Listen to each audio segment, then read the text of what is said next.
small concept related to Oracle database product. Oracle. These are demo classes. Don't write it anything. Just observe it, whatever I am telling only. Oracle. This Oracle is a product from Oracle Corporation. Everyone knows.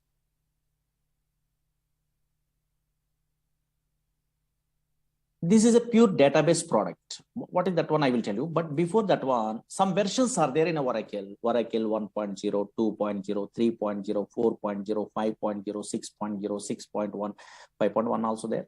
And now here 7.0, 7.1, 7.2, 7.3, 8.0, 8.1.5, 8.1.6, 8.1.7. That is also called as 8i, 9i, 10G, 11G.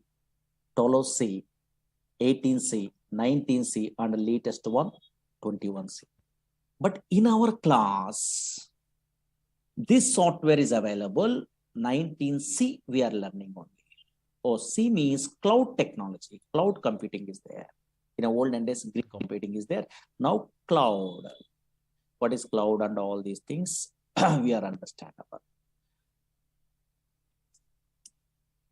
Now, this is Oracle 19C. 19C means cloud technology. Observe it here. This is the latest version we are learning in our class. But what is this Oracle? Slowly observe it here. Screen observe it. Oracle is a product from Oracle Corporation. Okay, but here this is a database product. Observe it here. Oracle is a database product. There is so many fellows having idea. Oracle is a database product. Okay, fine. And now check it out. Not only Oracle, so many database products are available in our country. Okay, sorry. In a software side, so many database products are available. Suppose Oracle is a database product from Oracle Corporation. Observe it here. Different companies.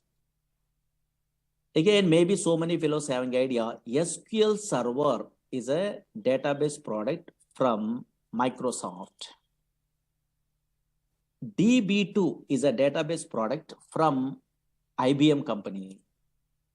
MySQL is a database product that is an open source, but nowadays Oracle Corporation only purchasing. Again, Sybase is a database product from Ingress Corporation. Again, Teradata. Maybe so many fellows having idea, data warehousing application programmers. Teradata is a database product from NCR Corporation. SQLite is a database product. Like this, so many database products are there from different companies only. Okay, na? That's why always Oracle is one of the popular database product. Okay, fine. Database. Don't write it anything. Just observe here. Database. But what is the purpose of these database products means everyone knows. Whenever we are installing these database products in our system, otherwise company side, what is the main purpose means? For storing data. For storing, don't write it anything, observe it here.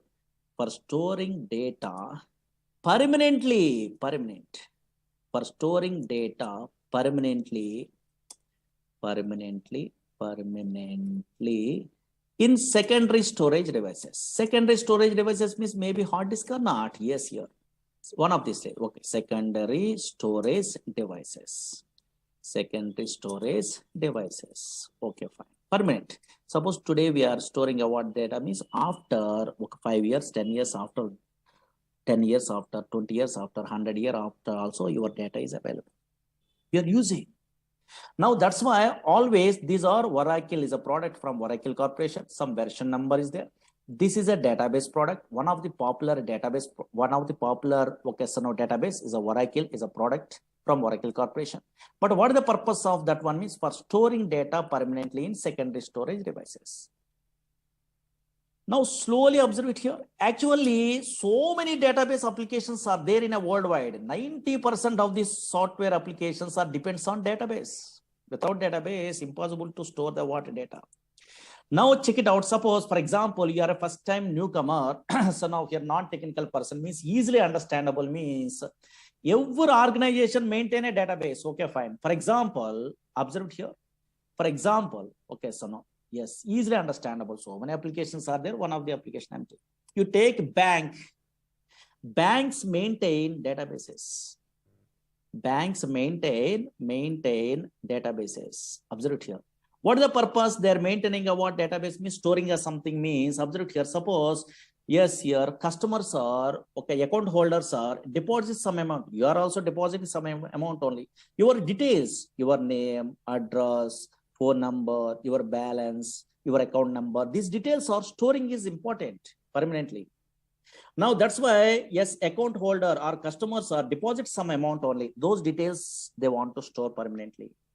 Suppose here you are also, I am also, otherwise some customers are withdrawing some amount. Okay, fine. Those details also they want. Again, some fellows are transferring a what money from one account to another account, either online or offline or anywhere also. And now those all the transaction information I want to store permanently. Then only we are operating all the things. That's why now here, yes, here banks maintain databases. Banks means everyone understandable. That's why. Suppose here telecom companies, yes, so many examples are there, just roughly now here easily understandable purpose. I'm telling only telecom companies maintain databases. Suppose here, yes, you are make a call to your friend or anything. Those call details are where it will be storing in a databases.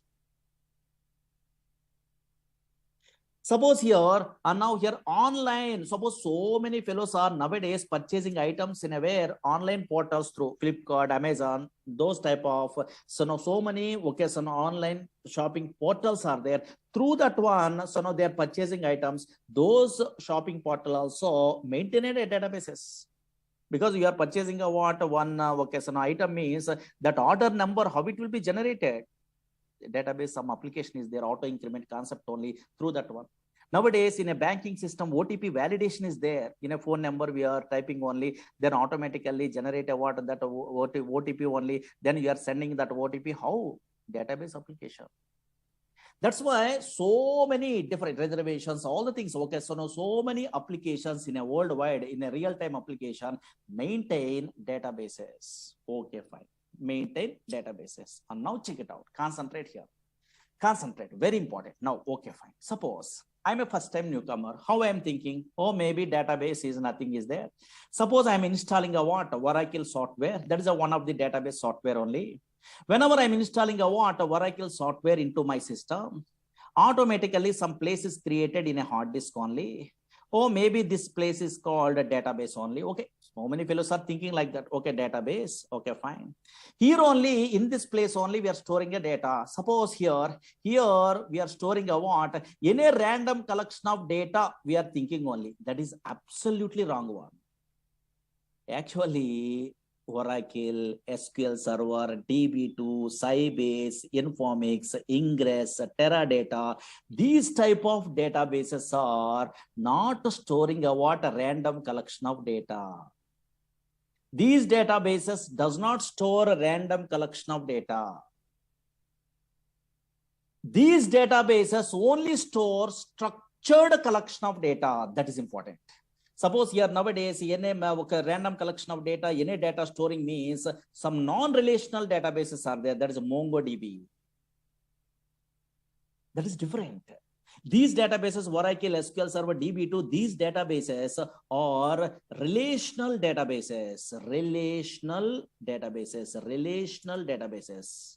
One of the popular relational databases, Oracle and SQL Server and MySQL, these databases. What is relational databases? We are learning in the future. Don't worry. Now here. These databases stores a what? A structured collection of data. Suppose here I'm installing a what? Oracle software in my system. You are also installing in a future installation. I will tell you. Now, once we are installing a what? This Oracle software, some database is some place is created in a hard disk. Now in this place, this is a relational database product. That's why we are storing a what? A structured structured collection of data. Why? Because relational data model is introduced by 1970 only E.F. Card. He is basically mathematician. That's why he decided to store the data in the format of matrix. Matrix are nothing but rows and columns or not. Maybe you have an idea. I think mathematics only rows and columns. Same like yes, here data is stored in the where logical structure side. What is logical? What is physical data? And now here logical structure side, here table format only, a structured manner only data is storing. Once a structured collection of data is there, yes, all relational databases stores a what? Structured collection of data. That is important, not a non-structured. Non-structured means another databases are there. Oracle is one of the popular relational database. Structured collection of data. Structured collection of data only storing by the where these type of relational databases.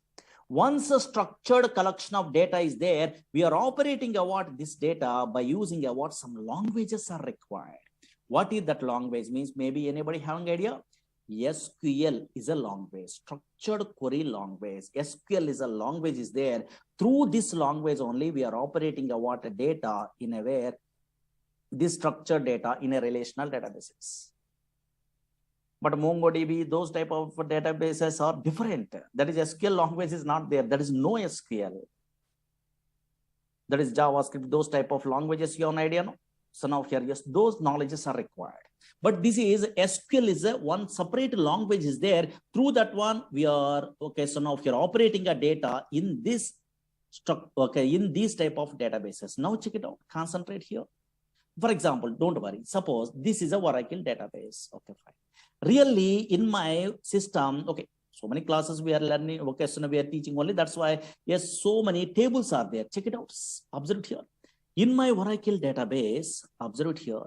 This is a what? Some table is there. Okay, something is there. For example, here in this database, a structured collection of data is there or not? Yes, organized fashion only they are storing a data. Observe here, you are also storing a what in a future like this. Organized fashion means, oh, maybe table. Here these are columns. Here these are rows only. Here columns are there. Something an organized manner only they are storing the data. Slowly observe here. Oh, maybe this is a matrix format. Here employee number. In this column only numbers are available. Slowly observe here.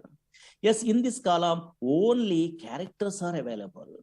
Yes, in this column only dates are available. That's why observe it here, a structured manner only the data is storing.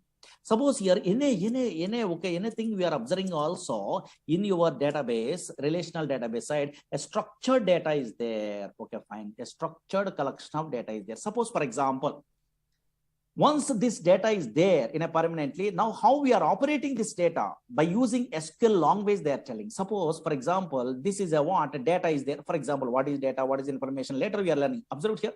New York is a city is there, for example. In my project, I want to change. Today, I want to change this New York location into where Hyderabad is a location in my project side. For example, maybe now here. Suppose I want to change a what this New York location into where Hyderabad is location. I want to change in this relational databases. How can I mean?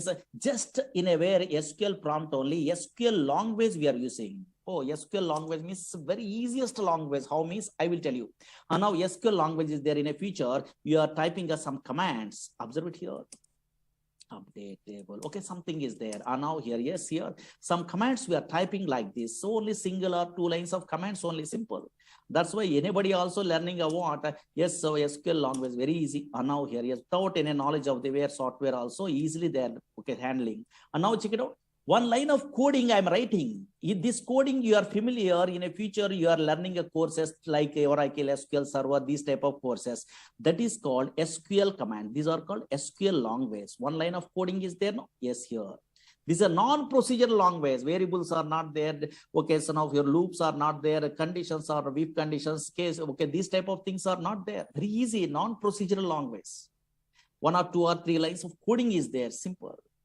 Now, yes, observe it here. Yes, once we are writing a what, this type of coding, this is called SQL language, then automatically it is affected in a where your database. Observe it here. Yes, your database. Yes, in a previous case, New York is there, but in this case, Hyderabad is a location is there or not? Yes. That's why always observe it here. And now here, Oracle is a database product. What type of database means? Oh, maybe in a future relational databases. That's why structured collection of data it will be storing. But if you want to operate a what, these are relational. Otherwise, Oracle database product. Which languages we are using? Which languages? In a non-technical person means slowly observe here. Which languages? Yes, one language is what? SQL. SQL means structured query language. Not only that language. Some other language is there. What is that one means? Maybe anybody having idea? Technical programmers. PLSQL is a language. In our course, that language also we are learning. PLSQL means same like a Java, same like a C, C++. So procedural language concepts are there, variables, some little bit of coding, not a difficult, very easy only. PLSQL, so many jobs are there. You are typing a what in a Google, PLSQL developer means so many jobs are there. Only PLSQL, little bit of SQL knowledge also guarantee job. That much powerful. Observe here. Yes, if you want to operate a what Oracle database product in our company side or anything, just we are using a what, we are learning a what, which languages? SQL is a one language, structured query language. After SQL, we are learning means, yes, another language also better to learn. That is what PLSQL, procedural language extension for SQL. Not only that one, not only these two, but also in a company side, we are using a what? Another language here. Dynamic SQL is a language. Dynamic SQL, that is a small one only, because PLSQL, we are good knowledge is there, means a little bit of extension is there. Dynamic SQL language. These three languages, you have an idea. And now here, yes, through these three languages, we are operating a what? This software only, Oracle software. That is most powerful.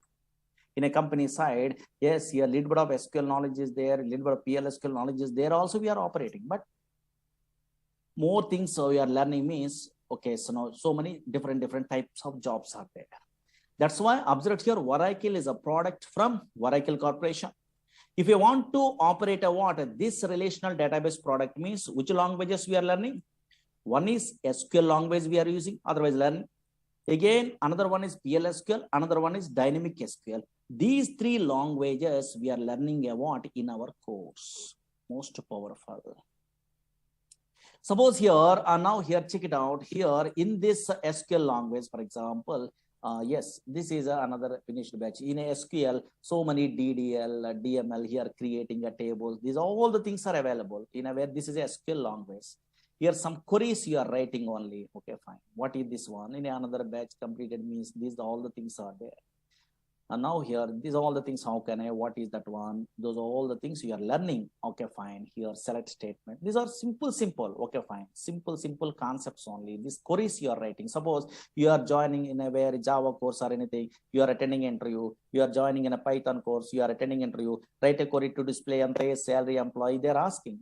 Minimum basic knowledge is required in a front-end programmer also. In that case also, these queries are helpful. Not only database programmer. And now here, observe here, these type of concepts are there. Okay, these are all the things we are learning. And now here, main concept, joins is a concept. Retrieve data from multiple tables. This is SQL language knowledge. Maybe some fellows are having idea on it. And now here, then here, constraints. No, so now here. Okay, so now in our SQL language side, constraints is a concept is there here. Primary key, foreign key, check. So many things are there. Okay, fine. Once we are good at what those all the things we are learning in our course here, subquery is a concept is there, most powerful. Yes, query within another query, but a little bit of so 1 or 2 lines of codings only. Okay, fine. Observe here. Okay, fine. Observe it. These are all the things we are learning one of these days. 1 minute only here. These are main chapter. In a database also, subqueries are there. Observe here, subqueries. These are most powerful. In this chapter only, we are learning about interview questions. Okay, fine. Suppose here you are attending an interview means, so now here display nth highest salary employee, second highest salary employee, so delete duplicate rows. So these type of things are there. Okay, so those all the things we are learning about in our course only. Okay, where is that one? Okay, some queries are there. Okay, fine. These are all the things we are familiar. Okay, don't worry. Now then, database object, so many things are there. Okay, fine. We are learning. Okay, fine. These are big concepts. Again, PLSQL means some little bit of coding is there. Don't afraid only. This is a PLSQL. And now PLSQL means here, this type of some little bit of coding you are writing only here.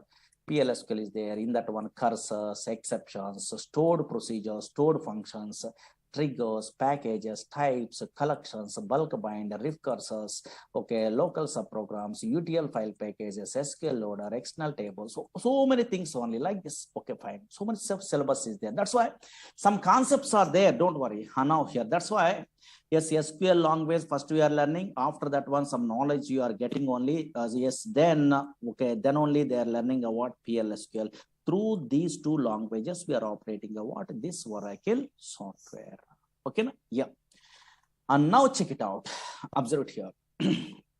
Okay, but unfortunately, so many fellows are thinking about, oh, database means nothing is there. Some Java, .NET, Python application front end is there. The data we are entering means the data is storing purpose only. They are thinking, okay, first time newcomer. In a backend only, they're storing a data purpose only, storing data purpose only, they are thinking, but absolutely wrong one. Not only storing a data, so many things are there. What is that one? Actually, databases means not only storing a data, but also, yes, efficient way, retrieval of data is important. Suppose, for example, screen observe it. In a olden days, 1960 before, in a file format only, they are storing a data like this. In a future histories, we are learning. This is a file format also permanently storing a data. But employee details are there here. Now, who are the employees are joining a what? Yes, before 1981, those employees information I want to retrieve means in a file. From the file I want to retrieve the data means very difficult. You are writing a C program, Java program, .NET program, Python program. We are writing a what? Then only file data we are retrieving only fetching. That is very difficult. A big application programs we are writing only. But unfortunately, nowadays, these type of database softwares are there. For example, nowadays, these are relational database softwares. Now, from these softwares, for example, somewhere data is there. For example, now check it out here, observe it here, somewhere data is there. Suppose here, these are the employees are joining only. I want to display the employees who are joining before 1981. Some employees are joining only. Those employees I want, details I want in my project means just here your SQL programmer means somewhere data is there. Okay, fine. This data, how they are fetching means just they are writing a what? Queries. These are called queries. Observe here. Select the star from table name where now here observe here higher date like this only. Here less than or equal to here 1st January or anything. For example, now here check it out. Here 1981 like this only. Just they are writing the queries. Automatically data is displayed or not. Oh, maybe some query you are writing a single line of coding. Then before 1980, who are employees, 1981, those employees automatically retrieved from the where database is possible or not. That's why efficient way of the where data retrieval is most powerful. How we are achieving means through these databases only possible, through these languages only possible. But unfortunately, concentrate. Suppose first time newcomer means so many doubts only. Now, what is those doubts means? Observe here, concentrate. Through the simple example, today we are giving a what? Easiest way explanation only, difference between some databases, some languages, so many fellows are confusing. That I will tell you. Suppose, for example, slowly 5 minutes, concentrate enough. I am working in a company. Slowly observe here. Whenever I am working in a company, I have a doubt or you are also having a doubt only. I'm working in a Oracle projects. Oracle is a relational database product. Okay, fine. If I want to operate this relational database product, then I am using a what in my company side? SQL is a language. Observe here. SQL is a language I'm using. Slowly observe here. SQL is a language. Okay, fine. Suppose in my company, another project also there. That is also a relational database product. That is from Microsoft product. That is SQL Server is a product. Observe here, SQL Server. Who are persons are working, who are employees are working, some employees are working in a very SQL Server product. That is also database product, same like Oracle, but they want to operate a what? That SQL Server, they're using a what? One language only. What is that language? SQL is a language. language. Observe here, SQL is a language. Slowly observe here. Again, here MySQL is a what so many fellows are using in my company. MySQL is a database, relational database product is there, for example. If they want to now here, yes, operate a what this MySQL database product, that is also relational database product. Yes, in my company, some employees are working in a MySQL product that is open source only. They are operating a MySQL database also. They are using a what? SQL is a language, for example. Now here SQL language is there. There is a universal language. Now what is my doubt? Otherwise, so many fellows are attending what this demo class. Those persons having a doubt only. These all SQL languages are same or different? I have a doubt here. Now anybody guess it? Only one answer is correct. Whenever you are working in a Oracle database product in your system, otherwise your friend is working in a SQL server product, yes, your other friend is working in a MySQL database product. These all persons are using a what? A SQL language only. But these all SQL languages are same or different? Only one answer is correct. Easy. Maybe some technical persons are there in our class, they're telling only. These all SQL languages are same or different? Very good. In our class, so many fellows are telling you what? Same only they are telling. 100% wrong one. These all SQL languages are different, not same. Why so many students confusing only? Why so many students are telling a what? Yes, so many employees are telling a what? These all SQL languages are same means maybe in your academic career side, maybe DBMS theory, some projects are there. In that one, maybe in a small databases we are learning also. In that one, insert, update, delete, select, some commands are there in SQL language. Those commands are maybe same commands only in our language. That's why you are thinking about same. But unfortunately, these are totally different. These all SQL languages are different, not same. How you are given the guarantee these are different means simple technique is there. What is that one means? Concentrate here. Now here, concentrate here. Now check it out. Observe here. So many fellows are telling different only. Very good. Correct. And now observe here. How we are telling what you are given the guarantee these are different means simple technique. What is the technique? Means you are a latest programmer. Through some knowledge only, easily you are telling a what difference only. That is, you are keep it in mind means very easy way you are understandable this concept. Suppose so many object-oriented languages are there. Okay, little bit of knowledge is there in a technical. Okay, object-oriented languages are there in a worldwide. Maybe so many fellows having idea, no? Object-oriented languages are there in a worldwide only. Okay, fine. What are the object-oriented languages are there in a worldwide? C++ is object-oriented language. In a Java is a popular object-oriented language. In a C# .NET only is an object-oriented language. In a VC++ is an object-oriented language. That's why so many object-oriented languages are there. Suppose two languages today I'm taking example. Through that one, same concepts are there in a where, and now same similar concepts through we are observing a what? These all SQLs are different or same. And now check it out. Suppose, simple, only 5 minutes observe it, enough. This is a demo, no, just observe it, what is going on. C++ is a language is there. Java is a language is there. For example, in a computer students are there, those persons. C++ is a language and also Java is a language. These are two object-oriented, popular object-oriented languages.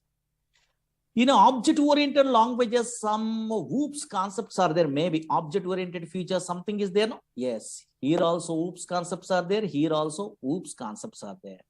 Here OOPS concepts means maybe some fellows having idea only which one. A class is a concept is there. Again, object is a what class concept is there. Again, occasion inheritance is a concept is there. Observe here. Again, polymorphism is a concept is there. Maybe so many fellows having idea. Now here roughly. Now check it out. In a technical persons are there. Observe here. Same here also in a Java also OOPS concepts means what is class. Okay, fine. What is object? Some concepts are there or not? Yes, here. What is inheritance? Okay, fine. Yes, here. And now here, yes, here. Again, what is polymorphism? So many concepts are there. That's why conceptually class, object, inheritance, polymorphism, conceptually same. Okay, C++ in a Java. Okay, conceptually, what is class, what is object, what is inheritance, what is polymorphism, like this. Encapsulation, binding, something. Okay, but observe here. Anybody guess it? Suppose in a C++, I want to create an object from the class means what is the syntax? Anybody technical persons having idea? So many persons are having idea, I think. Creating an object from the class means what is the syntax in a C++? Syntax observe here. What is the syntax in a C++? Yes, so many fellows having idea. How can I? Yes, here. Suppose what is the syntax they are giving in a where in a C++ means class name. Slowly observe here. Here only difference. Class name space object name. This is a syntax to create an object from the class in a C++. Suppose same creating an object is there in a where in a Java also. Now here observe here. Suppose they want to create an object. Some objects class something is there. Don't worry. What is that one? Creating a now just observe here. Creating an object from the where class in a where in a Java. Anybody technical persons are there? Maybe tell me roughly syntax. Maybe so many fellows are good at what Java, Python, these languages in academic career. No, yeah. So now here now tell me. Yes, very good. Now some fellows are telling correct. Class name. Okay. Class name space object name is equal to new class constructor. Some other syntax is there or not? Yes, here observe here. That's why these two languages are syntactically different or same? Different. Syntactically different. Observe here. Syntactically different. Conceptually, oops, concepts are same. But here syntactically different. And also functions also totally different. Suppose here in a C++, I want to display output means cout is a what? A function is there, streaming output only. And now here, yes, in a Java, what is the function? System.out.println, something is there or not? Yes, here. That's why syntactically different. Yes, here, okay, so now here, yes, functions also totally different in these two object-oriented languages. But conceptually, some oops concepts are same or not? Same. Oops concepts are same. What is class? What is object? What is inheritance? What is polymorphism? Same. But syntactically totally different. Why? Because those are two different languages. Okay, fine. So for two different products from the way different companies only. And now that's why functions are different and also syntax is also different. Same like here also observe here. Actually, SQL, same thing. SQL is an ANSI standard language. SQL is an American National Standard Institute defining a what? Some standards only in a SQL language only. That's why this is a SQL is an ANSI standard language. Okay. ANSI standard language.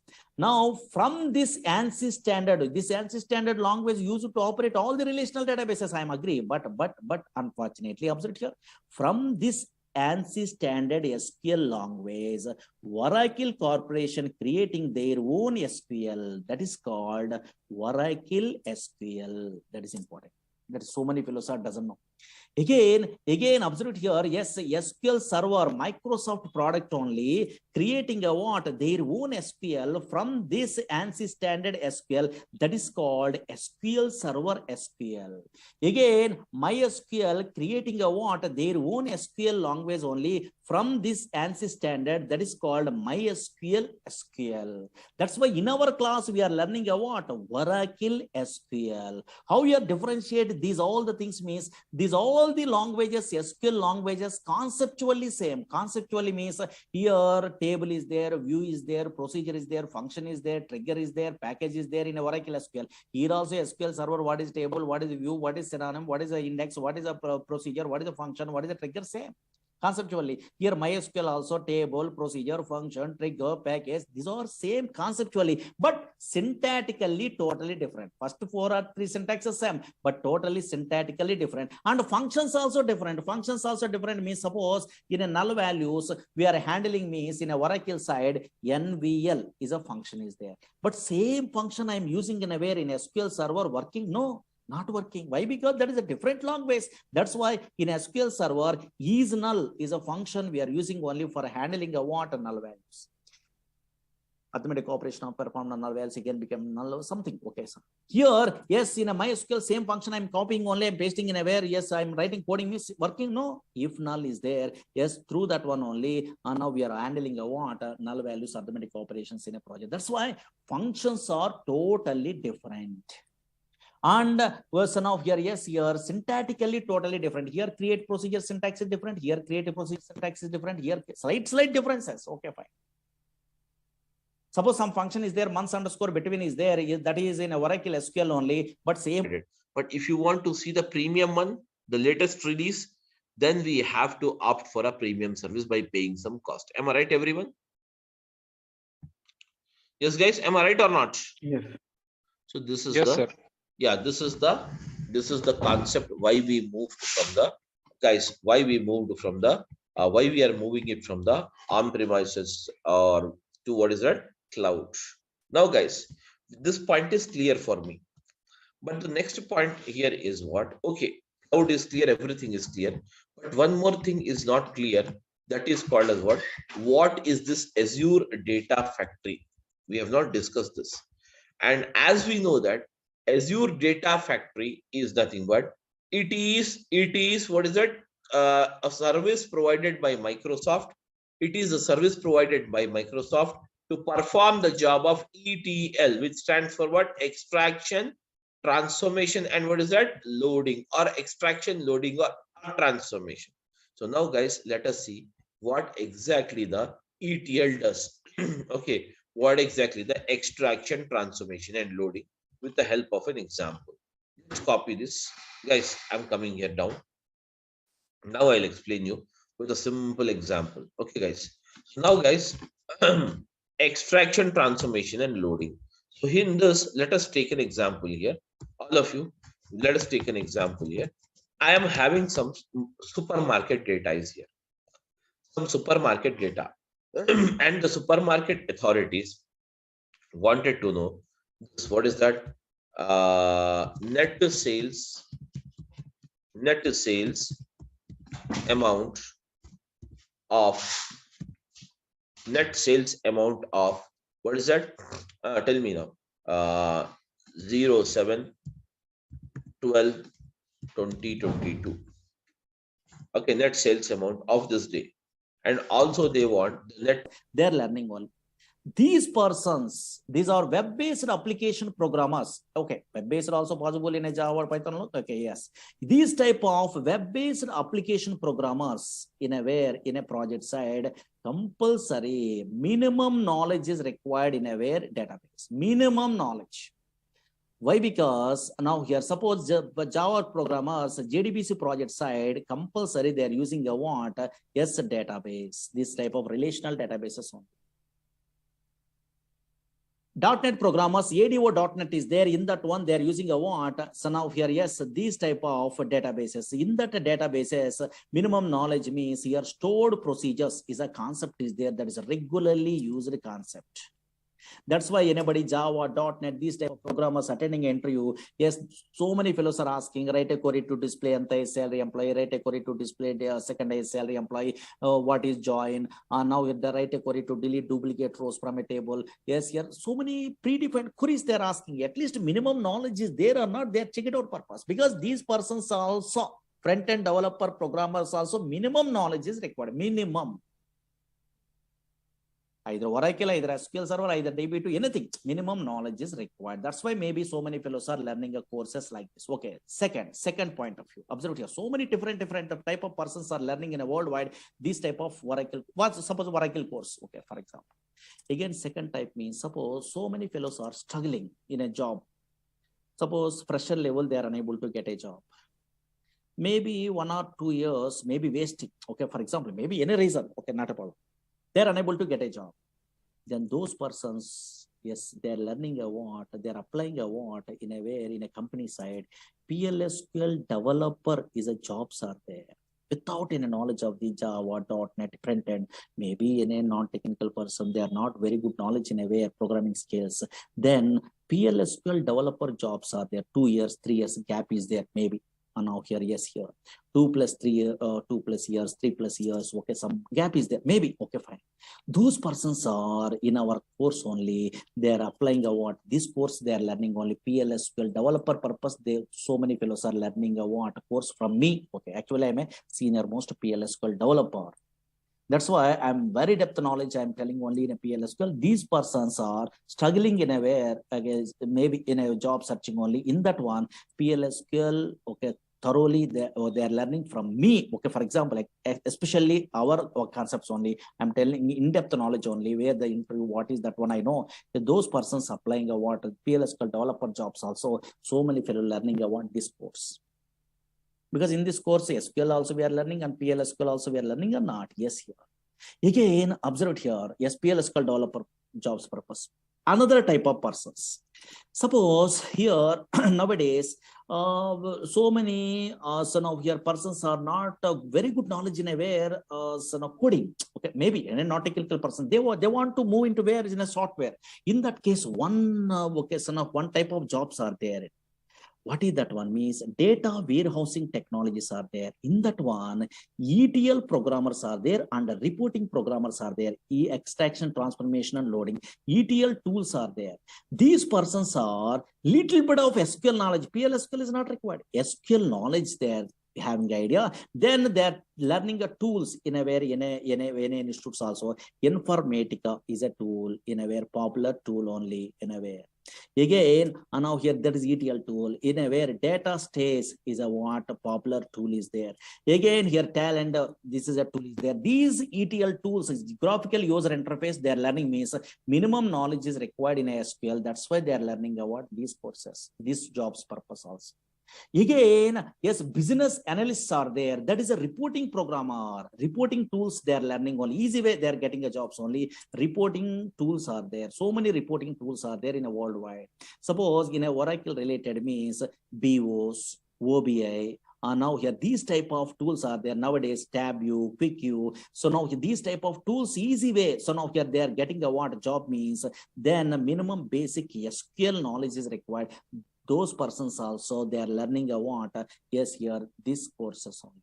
Again now here yes here suppose some programmers yes here ERP side they are interested. Oracle apps is a what? ERP is there, same like SAP. Oracle application 11 is there. These persons very good knowledge is required in a PLSQL. Those persons also learning a what? These courses. Again, OBI programmers are there. OBI, and now here, yes, this a product is there. And now here, this with the PLSQL jobs are there. Those persons also learning a what like that. These courses. Again, that's what different persons. Suppose you are not interested in a where programming side. Now you want to administration side, you want jobs only. In that case, do we require the product quantity sold or not? Of course, we require it. Product quantity sold. The QTY sold. Now tell me, do you require a date of sales or not? Yes, guys. Do you require the date of sales or not? No. In fact, we require DOS. Date of sale. Without date of sale, how can you find out? So now, guys, this are the 3 columns. That means out of all these 4,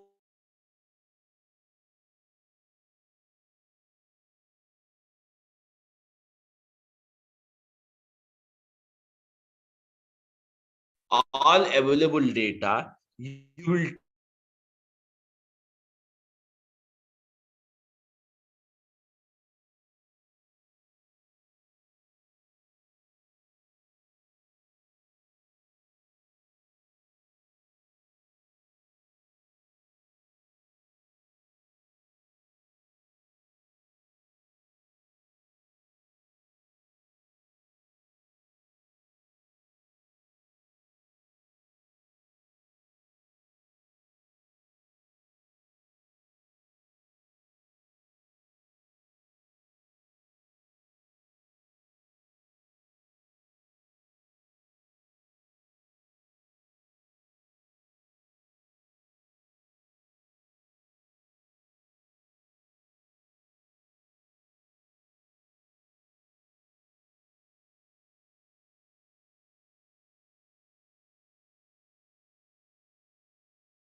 Sorry, some network issue, got disconnected. Okay, I'm audible now, guys. Yes. Am I audible? Yes. Okay. So now, okay. So just a minute. No, it's fine.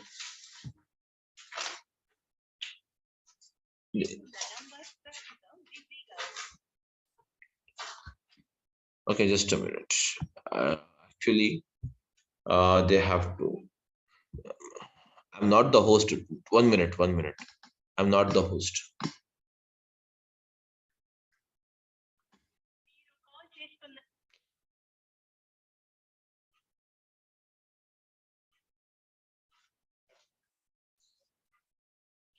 Just a minute.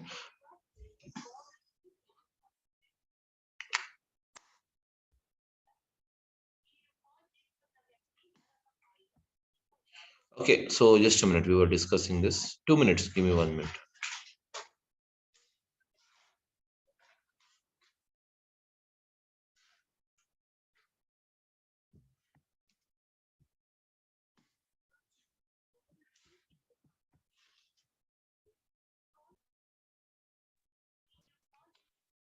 Just a minute.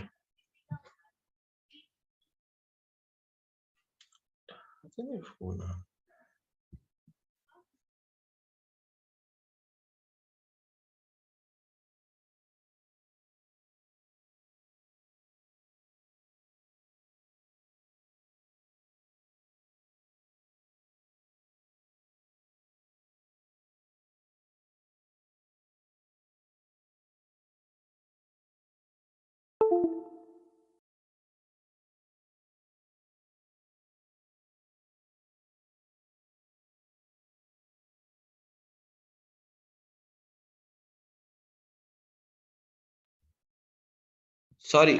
Okay, guys. Just a minute.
చిన్ని school కి వెళ్ళకపోతే వెళ్ళని చెప్పేసి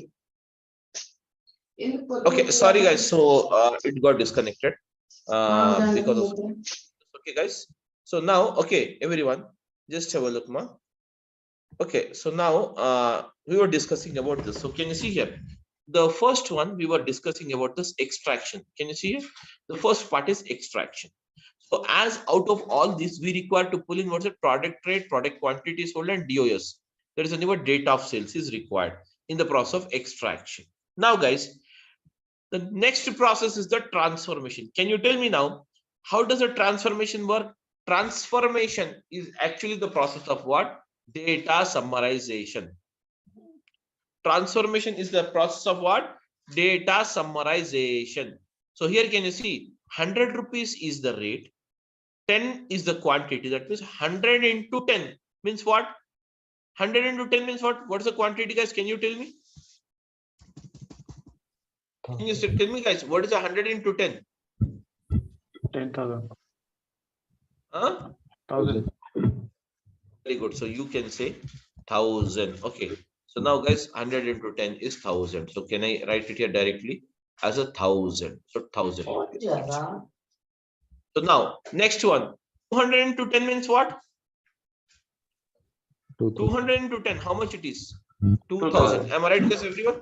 Very good. Now, 300 into 10 means what? 3,000. 3,000. Now tell me, sum it. 1,000 plus 2,000 plus 3,000. What is the total amount? Very good. So now we have total 6,000, sorry. 6,000 is the total amount. Now, guys, we can say like this: 6,000 is the total amount. Now, date of sales. Can you see here? Date of sales is also required. So I'm adding one more column here. Can you see here? Date of sales. What's the date of sales? You have it. So date of sales is 7/12/2022. So just paste it here. Can you see? Can you see here? Just to see here. Now, can you see? You have find out the net sales amount of 7th day of December 2022, which is 6,000 rupees. And what about the next one? Yes, tell me, what is the next day you have it? The next day is what is that? That is the previous day is what is that you have it? The previous day is the 6th day. Can you see here? We have the 6th day, also the same. So now can you see here? Out of this 6 lines data, you have extracted how many lines data here? Guys, 2 lines data, where this is the actual process of transformation. And once the transformation is done, finally what we do, guys? We load the data. We load the data into the target system, whatever we have. Okay, everyone. So now, guys, to perform this process of extraction, transformation, and loading, to perform this process of extraction, transformation, and loading between the clouds, okay, between the clouds, or we can say between the on-premise system, between the cloud and what is it? On-prem system, and to what is that? Cloud or on-prem? To what is that? Cloud. To what is that? Cloud or on-prem. We use what is that? We use the ADF as the service. We use what is that? Okay, we use what is it? ADF as a service. So guys, what is that? ADF as a service, we use it. That is called as what? Azure Data Factory, which you call it as what? Azure Data Factory, where Azure Data Factory is a service which is provided by the Microsoft. Okay, guys, that's it. And rest of this, when it comes to this, the usage of how exactly the ADF is used, how the things are mixed out in ADF, all these things we will see in the next session tomorrow. Okay, so guys, this is the thing we have it. So tomorrow we will start at sharp 6:30, everyone. As it was the first day, I just started at 6:40. So tomorrow we'll start at 6:30. Okay, guys, that's it about this thing. And now if you have any doubt, you can just go ahead and ask me. See, using of this particular thing and what are the topics are covered, you can just check the contents brochure. Contents brochure is there where you can get all the details. In fact, the duration of this particular course will be 60 hours, and the timings of the class, we will have it at that is the same timings. Okay, that is 6:30 a.m. Okay, or else maximum will start at 7 o'clock. We'll just decide the timings, 6:30 or 7 o'clock, and the regular classes will start from tomorrow morning. That's it. Now, if you have any questions, you can go ahead and ask me. Tell me now. Sir, what is the prerequisites to learn this? Basically, you don't require any prerequisites. Okay, sir. SQL we don't require. SQL, obviously SQL is required, but even if you don't know the SQL, you can manage it. But obviously nowadays in IT, of course, SQL is you must and should know it. Sir, 3 years experience, how much package can I get? If I have put a 3 years experience in Azure, how much package can I get? See, you can put up the 3 years experience only, not more than that, because the 3 years prior to 2018, you can't even put it because you don't have that particular version of this. So you can just put maximum of 2.5 to 3 years only. Okay. Now I think around 4 years you can put maximum. Job opportunities and Obviously, cloud is the future. Cloud is the future now. Okay, cloud is the future now. Cloud is the future now. Obviously, the job market is very good. The job market is very good. Obviously. Please. Sir, recession, does it impact on cloud markets? Recession, does it impact on cloud markets? If recession comes or recession is there, obviously everything will affect us. To be honest with you, requirement is on the cloud, obviously. But if the market is down, nobody can help. Even not me, not no one. We will be the part and parcel of the industry. Am I right? Yes, sir.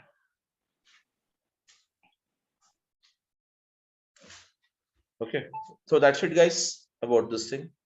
And okay, so we'll start the class tomorrow morning. Okay. Sir, So, sir, That's it, okay? it is a regular batch or weekend batch? No, this is a regular batch. There is no weekend batches. 7 a.m. is a good timing, I think. Okay, we'll start anyways. We'll start after the next Monday onwards. We will have it at 7 a.m. But right now we have to start from tomorrow Not an issue. at 6:30. Okay, that's it. hello, sir. Yeah. Yeah, And you will have the class from Monday to Friday mostly. Yeah, tell me. yeah. Is there this one is the it includes like data lake, data bricks, Yes, yes, yes. are these things, right? Yeah, yeah. Okay.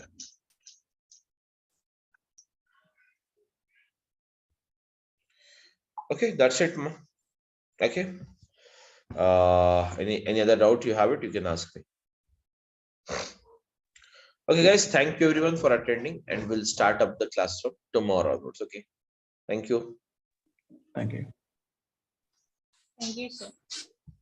Thank you. Yeah, tell me. Thank you, sir. Thank you. Bye-bye. Thank you, sir. Thank you. Bye.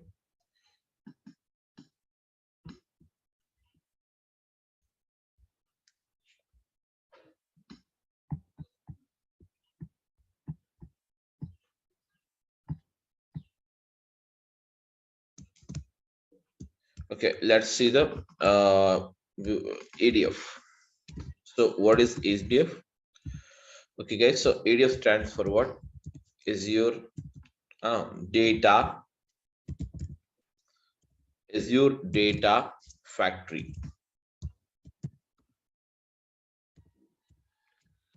Yes, everyone. So ADF stands for what? Azure data factory. Whereas the Azure data factory is nothing but it is a service. What is it? It is a service. Okay, guys, the Azure data factory is a service. So the Azure data factory is a service which is used to provide, okay, or which is provided basically by the Microsoft. What is that? Azure data factory is a service which is provided by the Microsoft. Azure data factory is a service which is provided by the Microsoft. Azure data factory is a service which is provided by the Microsoft to perform the job of ETL. Perform the job of ETL. Yes. So what is ETL? Basically, okay. So what is ETL? Basically, ETL stands for what, guys? ETL stands for extraction. ETL stands for extraction. Then we have what's a transformation. Transformation, and then we have what is that? Loading. Extraction, transformation, and loading. Where extraction, transformation, and loading, it is used to perform. Yes, guys, it is used to perform extraction, transformation, and loading. It is used to perform the data Summarization. yes, summarization. It is used to perform the data summarization. Okay. So now, okay. So now for this process of ETL, we require two things. What is that? Source, and the next one we require it as what? Target. Source, and we require it is what? Target. And between the source, everyone, between the source and the target, we apply what is that? ETL. That is nothing but extraction, transformation, and loading. So between the source and the target, we apply what is that? Extraction, transformation, and loading. Okay, guys. So whereas here, can you see source? Actually, source means what? Can somebody tell me? What do you mean by source? Okay. Source is a starting point. Source is a starting point where actually we can find the information. So else we can say that source is nothing but, yes guys, source is nothing but what? Source is nothing but, source is a source of data. Source is nothing but what? Source is nothing but what? Source of data. So that means we can get the data from what? We can get the data from following. That is from the files. Yes, guys. We get the data from what is that? Files. We get the data from what? Files. So files in the sense, what are the files we can have it, guys? We can have the following files. What is that? Or else we can have the following files. What is that? CSV files. Okay. We can have what's that? CSV files. CSV files. Okay. Then we can have what is that? Comma delimited file, or else CSV is, it itself is called as what? Comma separated value files. Then you have what? Excel files. Everyone. So we have what's that? CSV files, Excel files. Okay. Tab delimited files. Tab. Yes. TSV files. We call it as what? TSV, which stands for tab separated value files. Okay. TSV files. And XML file. XML file. Yes, XML file. It is extendable markup language. Or we JSON. can, yes, we can also have what's it? JSON files, and then we can have what's it? HTML files. Then you have what? Parquet files.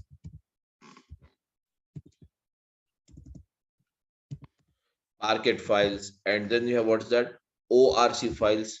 Object row nar. Okay. Object row column. Object row column. Okay. Then we have what is that? Optimized row column. As ORC stands for optimized row column. So ORC file. Then we have dat file. Avro file. Yeah, tell me, what is it? Dat file. Dat Yes. file. Yes, these are all the various type of files we can have, where you can find the data. Okay, guys, everyone, these are the various files we can have where we can find the data, or we can get the data here. Okay. Whereas apart from this, guys, everyone, apart from the files, what are the other source where we get the data? We can get the data from, what is that? Again, databases. Am I right? Databases. So what are the type of databases? So now, guys, can you tell me what is the very basic difference you have between the files and a database? You can consider that, you can consider that files or a database, that is Excel file or CSV files, is very similar. Both are very similar. But whenever you have very massive amount of data, very large amount of data is stored, and that is nothing but the files, Excel file or CSV file does not support. Hence, we can store the data into what is a database. And the second reason is that, whenever you want, okay, whenever you want, and the second reason is that whenever you want to store, okay, data with more security, whenever you want to store the data with more security, that much security is not provided in the CSV file or Excel file. Hence, we go for what? Database. And the third reason is that access That means to get a particular data or a particular thing, that is, suppose I want salaries. I want the salaries. I want the list of employees. Guys, I want the list of employees whose salaries are, what is that? Whose salaries are less than 75,000. I want to get this list. This kind of retrieval is bit difficult in the Excel file or CSV files. Hence, we go for what? Database. So we go for what? Database, 3 reasons. One is a security reason. Second is in our store huge and bulky data. And the third reason is what? Retrieval reason. These are the 3 reasons why we use the database always. Okay. Why we use the database. So what are the databases you can have? So databases means what? You can have the database as tell me guys, Oracle database, MySQL. MySQL, okay, MySQL database. PostgreSQL. Yes, MySQL database. DB2. Yes, very good. Then we have what is that? Yes, SQL Server. Yes, sir. SQL Server. Yes, SQL Server. Cosmos DB. Very good. So now Cosmos MongoDB. DB, okay, no problem.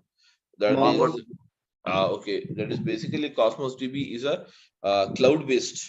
Okay, we can say that Cosmos DB. MongoDB. Yes, MongoDB, etc. Snowflake. Yes, Snowflake. All these are the databases we can have. So that means we can get the data from what? Even the databases. We can get the data from what? Even the databases. Okay, guys, we can get the data from what? Even the databases. That is Oracle, MySQL database, SQL.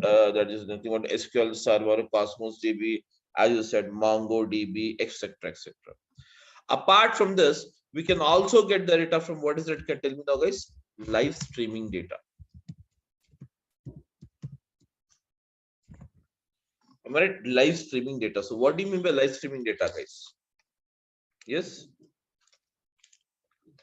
What do you understand by live streaming data? Now, guys, you have it here.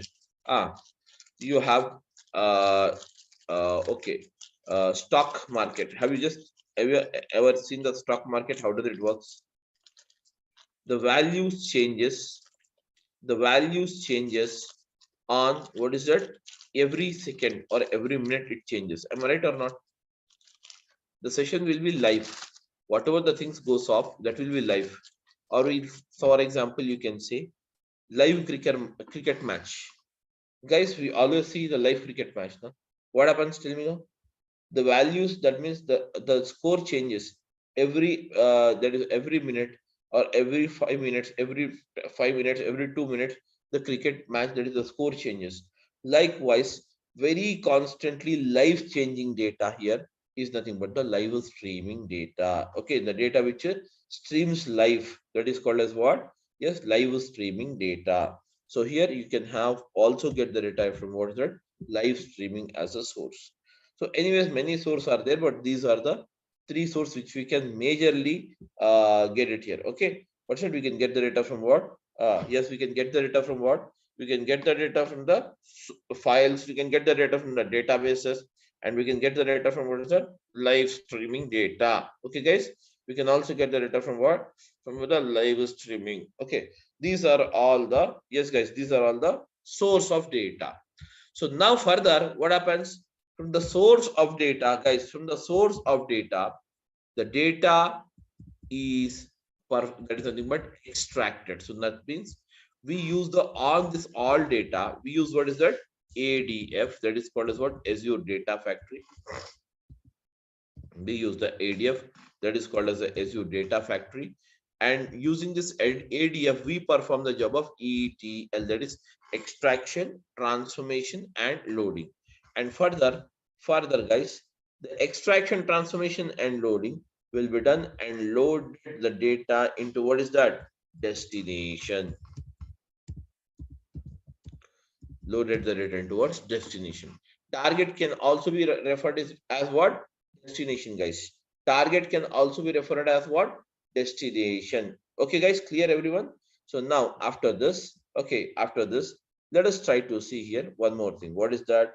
Yes, guys, everyone.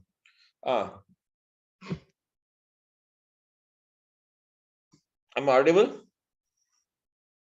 Yes, you're audible. Okay, now guys. Okay, then afterwards, let's try to see here. Okay, types of data. Types of data. So now the data, whatever we get it, we know from what sources we get the data. But now let us try to see what is the type of data? What is the type of data? So the type of data is nothing but here can you see, guys, here can you see the following are the types which we can find it. The first one is called as structured data. Yes, guys, the first one is called as what? Structured data. The first one is called as what? Structured data. And the second one is called as what? Unstructured. Yes. Or we can say semi-structured data. Semi-structured data. And the third one is called as what? Unstructured data.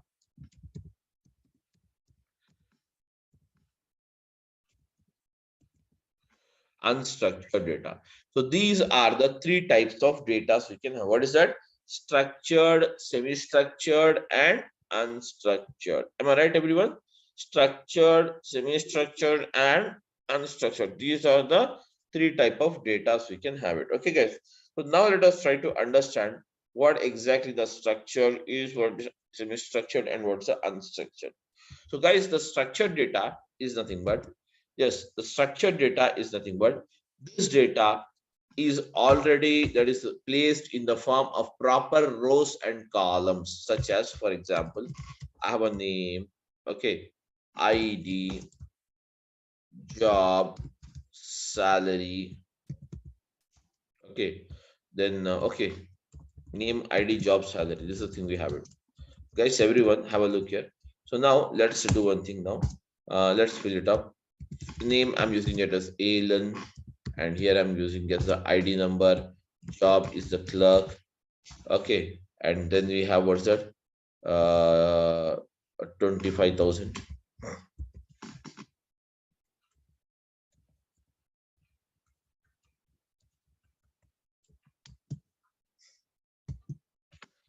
That's it now.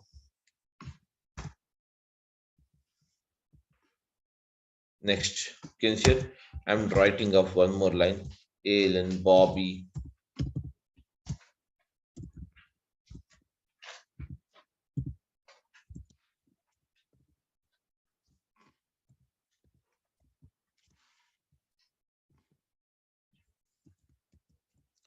Senior clerk is the job. Okay, guys.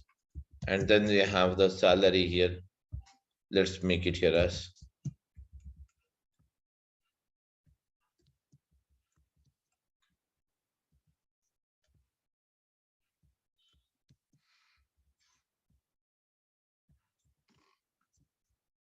okay, 25,000. Let's make it as 30,000. Can see here likewise we have the all data. This data is properly kept in the form of rows and columns data. Getting my point, all of you?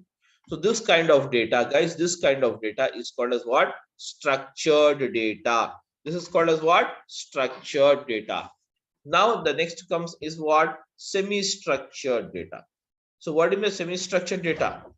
The data which is not properly structured, but still it is not an unstructured. Still it has some structure. Such kind of data is called as what? Semi-structured data, such as the data kept and recorded in the form of, yes guys, the data kept and recorded in the form of JSON. Okay, the data kept and recorded in the form of what? JSON files and XML files, etc. Okay, so this kind of that is nothing but data is called as what? Semi-structured data. So guys, everyone is following? Yes. Okay, guys. So now let us start with what is the semi-structured data. So basically, let's see how the data actually appears, how the data appears, data appears in JSON file. So I'm writing the JSON file here. Suppose the JSON file, the data is recorded in the form of a key value pair. Okay, guys.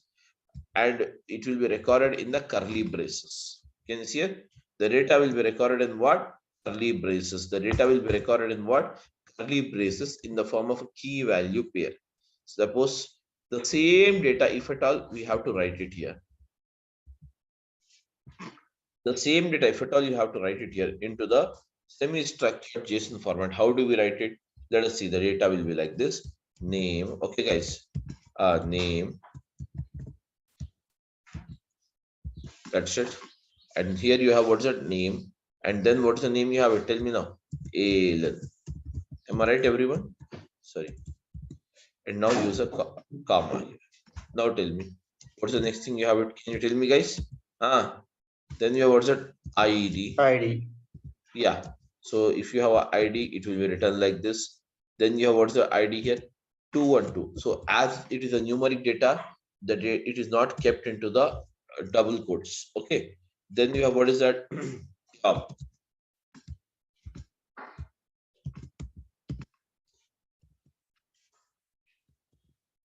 This guy's job. What's the job you have it? Job is nothing but what? The clerk.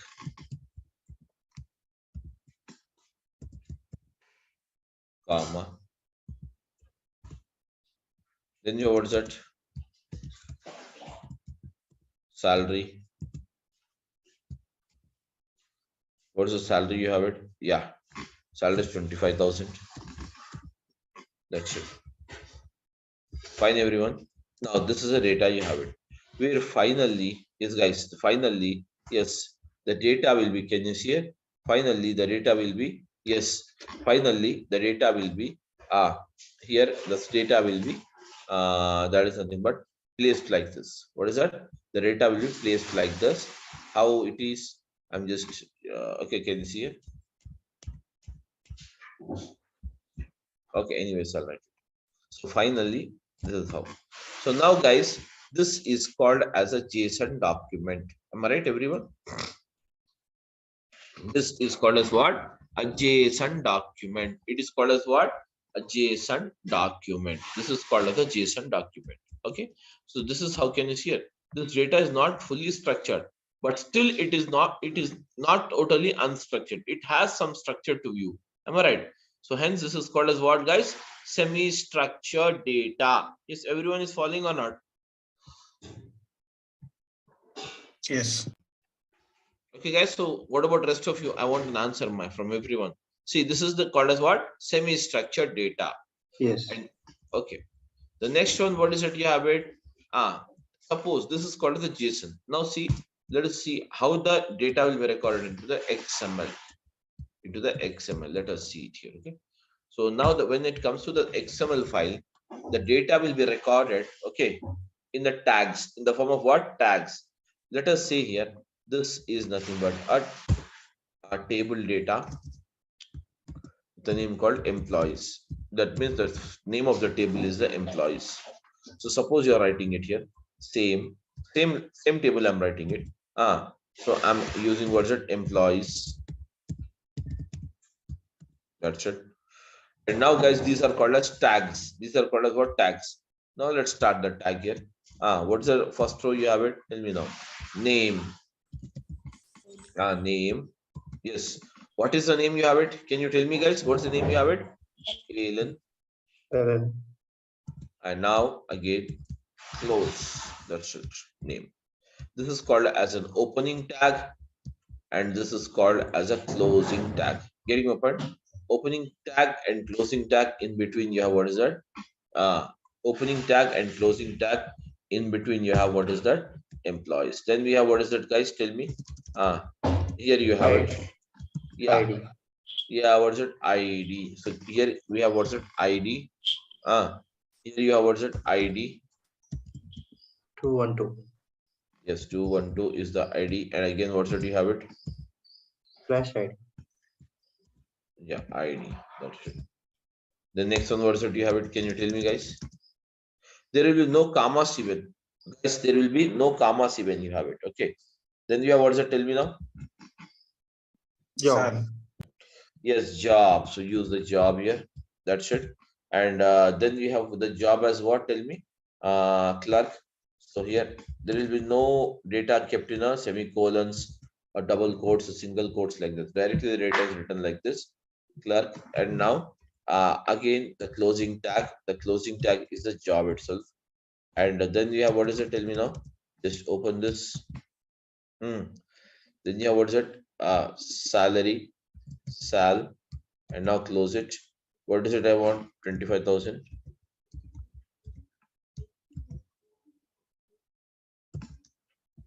See here, guys. Finally, this is the data you have it. Now, as this is the all tags are opened and closed, but one tag is not closed yet. What is that? This is called as a row tag. This is called as what? Row tag. Close this row tag here at the end. Place the tag. You can see here. This kind of data, guys, everyone, this kind of data is called as what? Yes, guys, this kind of data is called as what? Semi-structured. That is what? Sorry, semi-structured data, not unstructured. It is called as what? Semi-structured data. This is called as what, guys? Semi-structured data. Semi-structured data. That's it. Okay. That's it. So this is the type of data we have it, semi-structured data. Now, guys, unstructured data. So unstructured data means what? Unstructured data is nothing but all your photos, you have it in your mobile phone, okay? All the videos and voice recordings.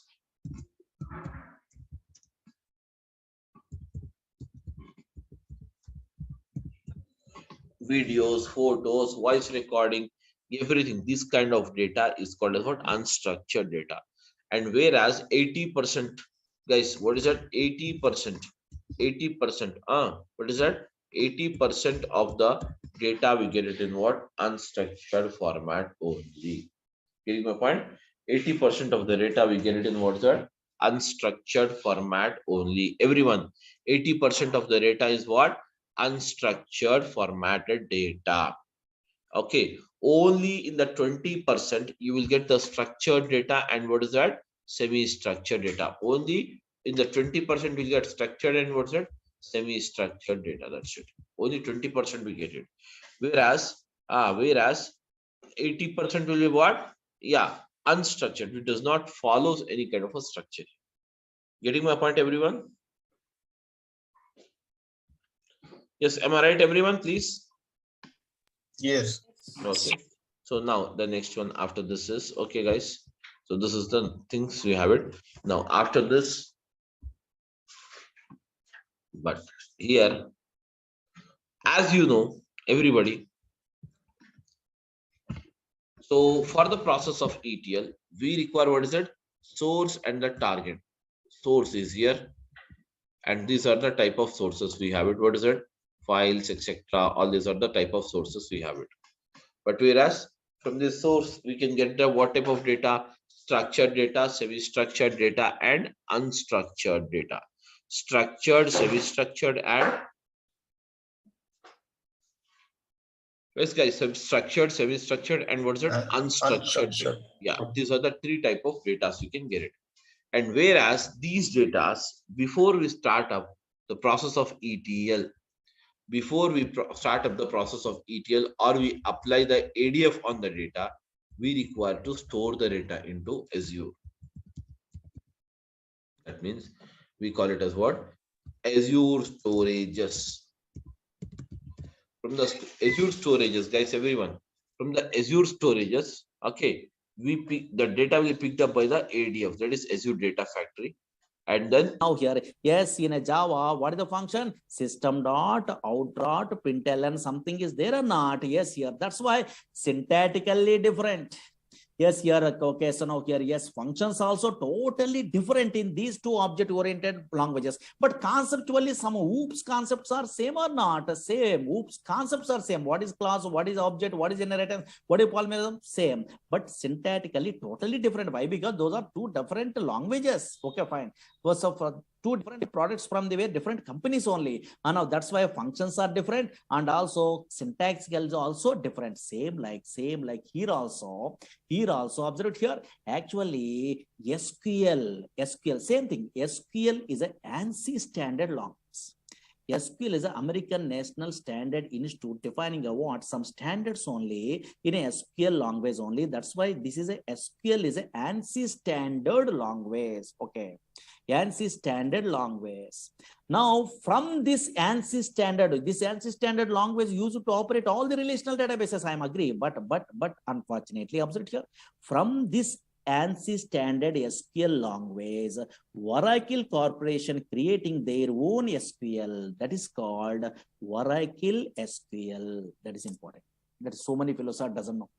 Again, observe here, yes, SQL Server, Microsoft product only, creating a what? Their own SQL from this ANSI standard SQL, that is called SQL Server SQL. Again, MySQL creating a what? Their own SQL language only from this ANSI standard, that is called MySQL SQL. That's why in our class, we are learning a what? Oracle SQL. How you differentiate these all the things means, these all the languages, SQL languages, conceptually same. Conceptually means here table is there, view is there, procedure is there, function is there, trigger is there, package is there in Oracle SQL. Here also SQL Server, what is table, what is view, what is synonym, what is the index, what is a procedure, what is the function, what is the trigger, same. Conceptually, here MySQL also table, procedure, function, trigger, package, these are same conceptually, but syntactically totally different. First 4 or 3 syntaxes same, but totally syntactically different. And functions also different. Functions also different means, suppose in a null values we are handling means in a Oracle side, NVL is a function is there. But same function I am using in a where in SQL Server working? No. Not working. Why? Because that is a different language. That's why in SQL Server, is null is a function we are using only for handling a what? Null values. Arithmetic operation of performed on null values again become null or something. Okay, sir. Here, yes, in a MySQL same function I'm copying only, I'm pasting in a where, yes, I'm writing coding is working. No, if null is there, yes, through that one only, and now we are handling a what? Null values arithmetic operations in a project. That's why functions are totally different. And version of here, yes, here syntactically totally different. Here create procedure syntax is different. Here create a procedure syntax is different. Here slight differences. Okay, fine. Suppose some function is there, months underscore between is there, that is in a Oracle SQL only, but same function I'm using in SQL Server SQL possible? No, there is a date difference is there. There is another function. That's why always what we are learning means, yes, here SQL is an ANSI standard language. From that SQL language, we are creating a what? Oracle Corporation creating a what? SQL, their own SQL language that is called Oracle SQL language. That's why SQL is an ANSI standard language, conceptually same in every database. Conceptually, what is table, what is a procedure, what is a view, like this only some concepts are there. What is joins, what is subqueries, what is the vocation constraints, the same. Oh, what is what same. But syntactically, totally different. Functions also totally different. That's why in our class, what we are learning, Oracle SQL language we are learning. Understood? Okay, so same like a Java, C++, object creation, and conceptually we are, so now here thinking means, now here check it out. Okay, fine. And now here same thing only. These are demo class, just idea purpose, maybe non-technical persons are there. No, those things, person purpose, we are telling you what like this. Okay, understood at least a small basic. Okay, fine. But now something, suppose, why we are learning at these courses? Suppose Oracle database, otherwise SQL Server, otherwise MySQL. What is the purpose we are learning actually? Yes, suppose you are a newcomer, I don't know. So otherwise you are experienced person in a company, so I don't know. So now here recently passed out, so I don't know. Yes, what type of persons are learning in a worldwide these type of softwares means? Otherwise Oracle database software means so many different type of persons. First, suppose student point of view, I'm telling. Suppose so many students only, observe here, learning a courses in a front end. Nowadays, Python they are learning. Otherwise, they are learning what? Java. These type of front end, otherwise .NET, ASP.NET like this only. Web-based applications and PHP. These type of front end applications, they are learning all. These persons, these are web-based application programmers. Okay, web-based also possible in a Java or Python. Okay, yes.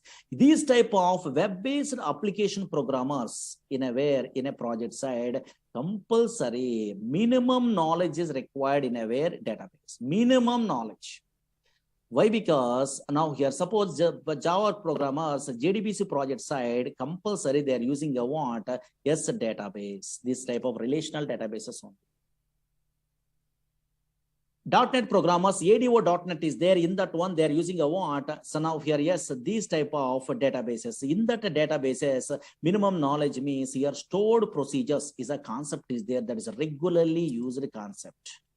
That's why anybody Java, .NET, these type of programmers attending an interview, yes, so many fellows are asking, write a query to display anti-salary employee, write a query to display the second salary employee, what is join, now the write a query to delete. In the source, suppose the decimal is accepted. In the source, it is what? Decimal. What do you mean decimal, guys? Can you say? I'm writing a word here. What is it? 7,000 dot. This is the data accepted in the source. That is in the source file, it is like this. But in the target, I have to change the data. I have to change the data in like this. That means only decimal is not accepted here. Decimal is not accepted. Only what is that? Integer. That means this kind of data is called as what? Decimal data. And this kind of data is called as what, guys? Tell me now. Integer. Integer data. Am I right or not? So whenever this kind of things to be changed into the target, such kind of data is mostly recorded into the Gen 2. What is that? The Azure Data Lake Gen 2. Guys, apart from this, you have also the next one that is called as what? Yes, that is called as what? Azure SQL database. Azure SQL database. Then you have what is that? Yeah, Azure SQL database. Azure SQL database. Then you have what is it? Azure Cosmos DB. Cosmos DB is nothing but it is called as what? NoSQL database. Am I right, everyone? Then again, after this, we have what is that? Tell me now. Guys, everyone, please. Azure Cosmos DB. Then you have what is that? Azure Synapse. Okay. Then we have what's that? The next one I'm using it. Azure. Azure Synapse is there. Then we have what's that? Azure Synapse. And the next one, apart from this, Data we have, warehouse. yes. Data warehouse. Yes. Azure Synapse it itself is a data warehouse. Elastic pool. Now, guys, these all are the various storages. So likewise, in Azure, we can have what is that? Yes, guys, we can have 90 plus storages. The Azure supports how many storages? 90 plus storages it supports. Just a minute, I will show you now. Sorry.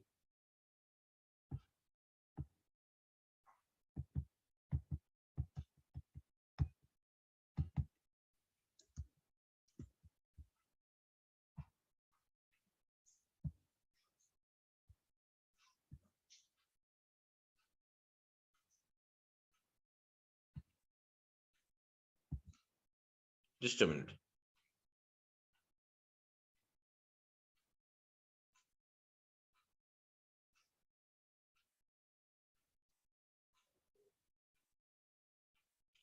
This is called as a Azure portal, guys. In this portal only we are going to work. Can you see it? Click on the more services. No, we can't see your screen, that one.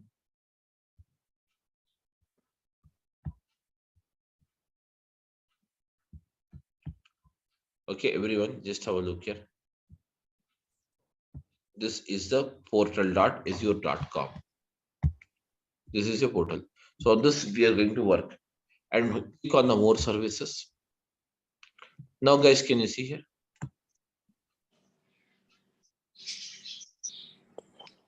And these are the some of the storages. Then afterwards, these are also the storages. So likewise, likewise, everyone. Okay, likewise, see here, everyone. We can store any type of data, that is nothing but in the storage called what? 90 plus storages are provided for that reason. Getting my point, everyone? Yes, guys. These are the 90 plus storages we have. That's it, guys. These are the 90 plus storages we can have. Okay. So I like all this. So based on that thing only, majorly are these differences, whatever you have it. Azure Blob can store any kind of data. Azure Data Lake, Gen 2 can also store any kind of data, but mostly it stores the data. Sorry, Gen 1 and Gen 2. Gen 2 mostly stores the data which is used for what? Visualization purpose. And then we have what? Azure SQL DB. All what happens here structured, that is rows and columns data only will be recorded. Then we have the Azure Synapse. Synapse is nothing but this is called as a data warehouse. This is called as what, guys? Data warehouse in Azure. Data warehouse in Azure. The data warehouse of Azure is called as what? Yes, guys, Azure Synapse Analytics. It is called as what? Azure Synapse Analytics. And Elastic Pool is nothing but where you have very large amount of databases. So multiple databases recorded in a place is called as what? Elastic Pool. Clear, everyone? Yes, guys. So these are the storages we have it, guys. Everyone, these are the storages, and this is nothing but the structured and semi-structured data. And okay, guys. So with this we will have it to end the things. And tomorrow, from tomorrow onwards, we'll start with the Azure. That means what are the things you have in Azure, how the pipelines are designed, what is a pipeline. We will discuss all these things one after the other from tomorrow. Okay, guys. That's it. So I'm just ending up the class. Thank you, everyone, for attending. Okay, guys. Thank you. Thanks. Thank you. Sir, Thank you. we are Bye. recording these sessions, right? Yeah, the session is on recording. You'll get the Yeah, recording. like it won't be shared to us. Yeah, it will be shared to you in the Google Drive. Okay, right. Thank you. Every day you will share? Yeah. Because once I'm giving a what something means your confidence level is there, then you are learning your own way also learning, not a problem. Because YouTubes are there and anywhere so many videos are there, because our videos are there in a previous batches. There you are asking to, so now here yes, management only, they are only giving, okay, not a problem. You are observing what some knowledge is there means your own way also you are learning, because same thing I'm typing all the things there, no, yes, you are understand. But maybe so many fellows are daily they're attending the classes means easy way they're learning, they're thinking. Otherwise self-learning also better, not a problem, because nowadays videos are there, okay, anywhere, either Udemy, okay, so now here, otherwise our classes, otherwise anywhere, knowledge is your own wish, anyway also you are getting. But first, what you must familiar, that's why these type of some introductions required only, okay. Okay, now duration is more than 3 months above, okay, 4 months above we are taking only, okay, that's all, okay, yeah. Maybe, okay, so now here in all batches they are sending a what videos or anything. In this batch also they are giving, I think, okay, yeah. In a class timings means 6 o'clock, maybe 4 o'clock, 5, 6, or these are batches are there, so many batches are there in a 6 o'clock this one, okay, 6 to 7:30 like that. But first we are taking us less time only. Once we are starting, those are all the things. Again, your installation process, all the things I will tell you, okay.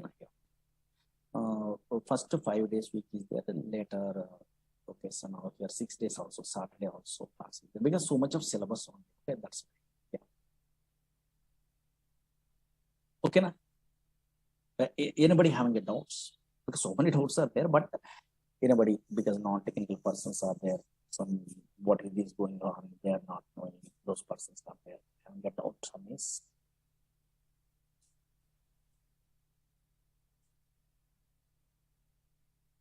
Yeah. You want, okay, suppose you don't have an idea that much of time only, you are learning, then maybe you are requesting a management. In a previous batch videos are there, you have to ask me, maybe they are providing, I think, okay, yes, you have to ask those persons, okay, my Murlis are videos are there, okay, yeah. My name is Murli only. Okay, in a olden days, okay, in a net only, my PDFs also there. In a 2010 onwards, I'm in teaching side. Okay, yeah. That's why in a net only Murli sir, PLSQL notes or whatever notes means you are maybe 11G and 12C or anything they are putting. Okay, in a net only. This is also your download.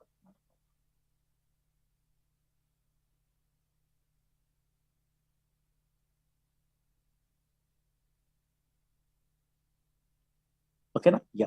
So confidence level is very important. Actually, all the knowledges we are learning on outside, not so easy. This is time waste only actually. That's why some up to job, how much knowledge is required, that one we are learning. Then through the net, through these classes, video classes, through that one, you are getting a more knowledge only. You are surveying in a college. Some colleagues are helpful or anything, okay, maybe 6 months or 7 months you are struggling in your company, then the same thing repeated, but knowledge is most powerful.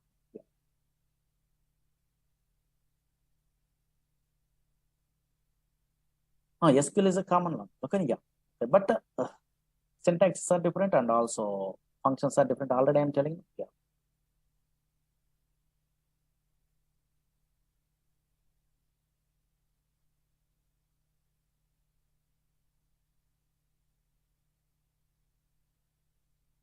A DevOps engineer, okay, a little bit of SQL, not a more SQL, not required. Yeah.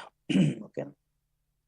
But here we are learning about a pure database means so much of knowledge we are telling only, we are giving only, but little bit of, okay, based on your requirement, you have to take a what that knowledge, okay.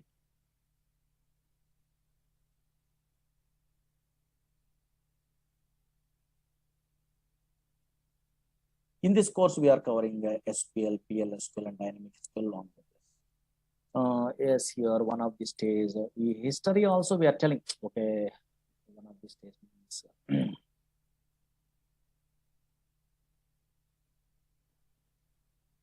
okay, these type of histories also, or maybe history is there. Okay, so no, not a more history is there. Okay, now in a olden days flat file approach is there. What are the drawbacks are there in the middle of the courses we are learning? Then what is a database? What is okay, so now DBMS, RDBMS, what is the differences? These are all the things we are learning on these days. Okay. Okay, 2 or 3 days we are taking a demos. Better no, first you are comfortable or not, you are only checking. You are comfortable means you have to join, otherwise not interested means better to go for another faculty, because some fellows are Azure supports both, whether it is ELT or ETL, whatever it may be, we have it. Okay, so now guys, for this process of ETL we require 2 things. What's that? Source. We require, what is that? Tell me. For this process of ETL, yes, for this process of ETL, Source, yes, transformation and target. yes, first of all we require what's that? Source and the target. For this particular process we require what's that? Source, and the next one we require it as a target. So target is nothing but what? Destination. So between the source and the target, guys, between the source and the target, we apply the ETL or ELT. Getting my point? Whereas the source is nothing but what? Yes, guys, everyone tell me. Source is nothing but what? Source of data. Okay, source of data. Source is nothing but what? It is the source of data. Source is nothing but what? It is a source of data. It is a source of data. That's it. Okay. Whereas this is a source of data. So what is a source of data? A place from where you get the data. That is nothing but ultimately a place from where you get the data is called as what? Source of data. It is called as what, guys? Source of data. Whereas what are the source of data we can have it? Can you tell me, guys? Files.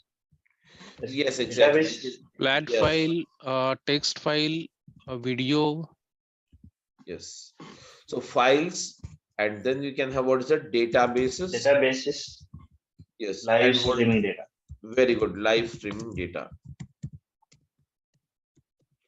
Live streaming data. Okay, guys. So these are the things we have it. Files, okay, files, okay.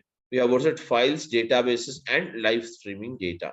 These are the three sources from where we get the data, from where we get the data here. Okay. So then afterwards, guys, first of all, what we do, we get the data here, we get the data, and we initiate the data.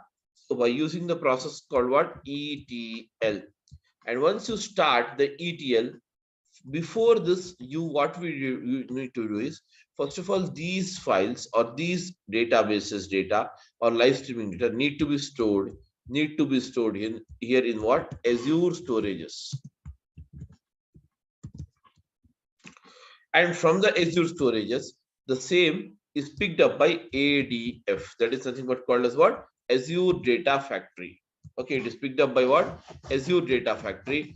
And now, once it is picked up by the Azure Data Factory, the ETL, the process of extraction, transformation, and loading will be taken care. And once extraction, transformation, and loading process is taken care or taken place, then what happens here? The same, okay, will be sent to the destination. The same will be sent to what is that? Destination after the process is completed. And destination is nothing but ultimately a place where we wanted to store the summarized data. A place where we wanted to store the summarized data is called as a destination. Whereas, guys, when it comes to this data, how many type of data we can have it? Can you tell me? Yes, generally we have how many type of data?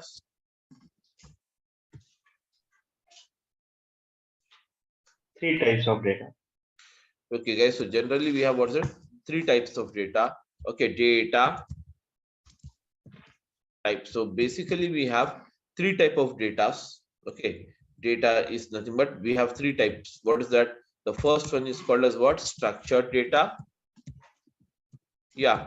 Next one. Semi-structured. Yes, Structure, semi-structured. unstructured, semi-structured. Yes, semi-structured.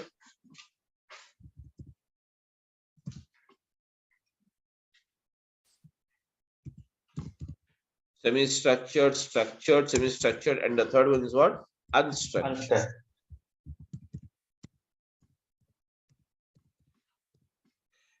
And this data, okay, this data we can find it out, okay, or we can get it here from what is that? These files, etc. Whereas from where we get the structured, semi-structured, or unstructured data, we get it from what? Yes, guys, we get it from the, yes, we get this data. We get this data ultimately from where? From the business. Am I right or not? Business. So now that business can be what? That business can be the social networking sites. We can get the data. That is nothing but we get the data from what? Social networking sites. Or we get the data from what? Social networking sites, human generated data, machine generated data. Yes, machine generated data. And we have what is that? Tell me, guys. Banking applications. We get the data from what? Banking applications, etc. So these are an OLT sensors. Okay, these are the various ways or businesses from where we get the data ultimately. Okay, and that data we pick it up by using the Azure storages, and we store it. And then the process of ETL starts by using the ADF, that is called as extraction, transformation, and loading. Finally, it will be loaded into the target. That's it. Finally, it will be loaded into what's that? Target. Okay, guys. So this is the thing we have it. Clear, everyone? Yes, guys. Everyone, please tell me now. Is it clear or not? Yes. Okay. Next, after this. Okay. Next, after this, let us try to understand and move further. Okay, guys. So next, what is it you have? Let us see this. Just tell me what are the storages in Azure? Blob storage. Yes, the first one is called as the Azure Blob Storage. Yes, ma. The first one is called as what? Azure Blob Storage. Okay. And the second one is what? Azure Gen 1, Gen 2. Yeah, so we have what is it? Azure Data Lake. Data Lake, yes. Data Lake, Gen 1. Gen 1. Then you have Azure Data Lake Gen 2. ADLS Gen 2. Okay, Azure Data Lake. Okay, Azure Data Lake Storage Gen 2.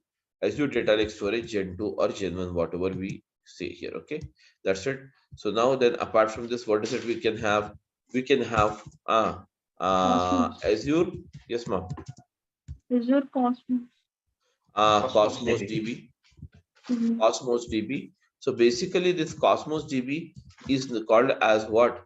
This Cosmos DB, whatever we have it, this Cosmos DB, we call it as what? No SQL database, where we don't have a SQL here. Okay. Then afterwards, Azure SQL database. yes, of course, we have what's that? Azure SQL database. Yes, ma'am. Azure SQL database. Synapse Warehouse. Yeah, Synapse. That is called as what? Synapse, ma. So now it is nothing but what? Azure Synapse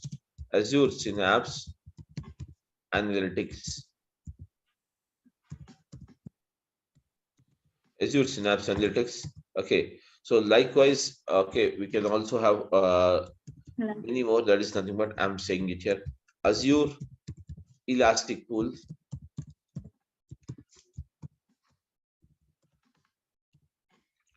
So now these are all the these are all the storages. So in Azure, basically, yes, in Azure, basically, we have how many storages, ma? In Azure, basically, we have how many storages? 90 plus. Yes, 90 plus storages are provided in Azure. How many? 90 plus storages are provided in Azure to store the data. Getting my point? To store the data, 90 plus storages are provided. Yes, guys, clear now? Yes, everyone is clear? Yes, sir. So now, guys, we'll start with the main subject today. That is, everyone.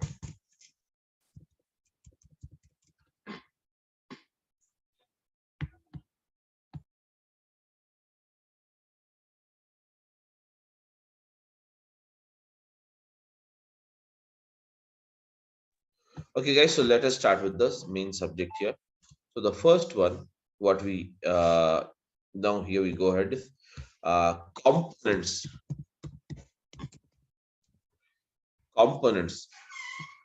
in, yes, guys, components in ADF, that we call it as what?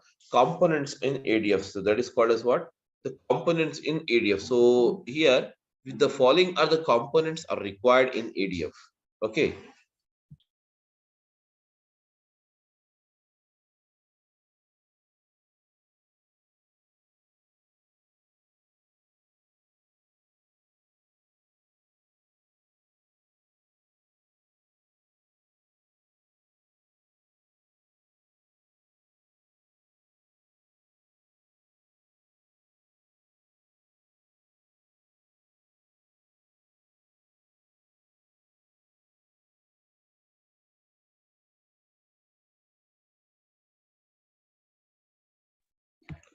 Okay, guys, components in ADF. So now we require the following components. We require the following components without which the ADF, okay, does not supports. So for that means to complete this process in ADF, that is nothing but using this extraction, transformation, and loading, we require the following components. So now, guys, the entire story in ADF is depending upon, yes, guys, this entire thing is depending upon the following. What is that we have it? The first one is called as, yes, the first one is called as pipeline. The first one is called as pipeline. And now this is the full name of this. We can also call it here as data pipeline.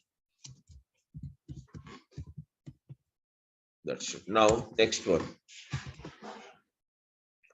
Second one is called as linked services.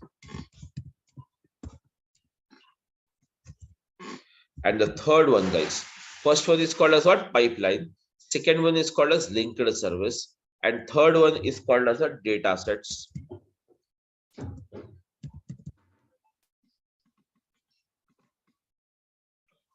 Third one is called as a data sets.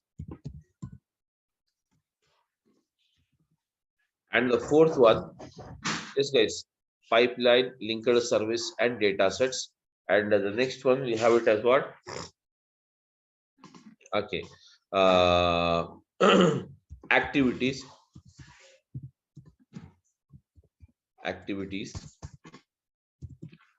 Yes, data sets, activities. Okay. Then we have the next one as, okay, guys, triggers.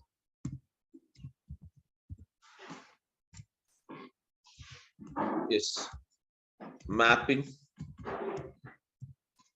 data flows,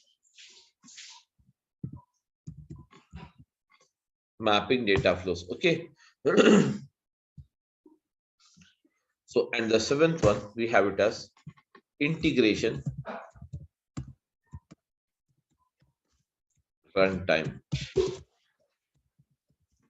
So, guys, these are the 7 components we require in ADF to perform this job. Everyone, we require what is that? We require the 7 components. We require what is that? The following 7 components we require it. We require the 7 components to perform the job of ETL, to perform the job of ETL, to perform the job of what is that? ETL, whenever we use this ADF. Without this 7 components, we need not do anything else, or we can't do anything. Okay. So we require the 7 components. So now, guys, tell me now, guys, the first and foremost one is a pipeline, which is also called as what? Data pipeline. So now, first of all, I will give you the technical definition of this. Then I will explain it to you. Okay, guys.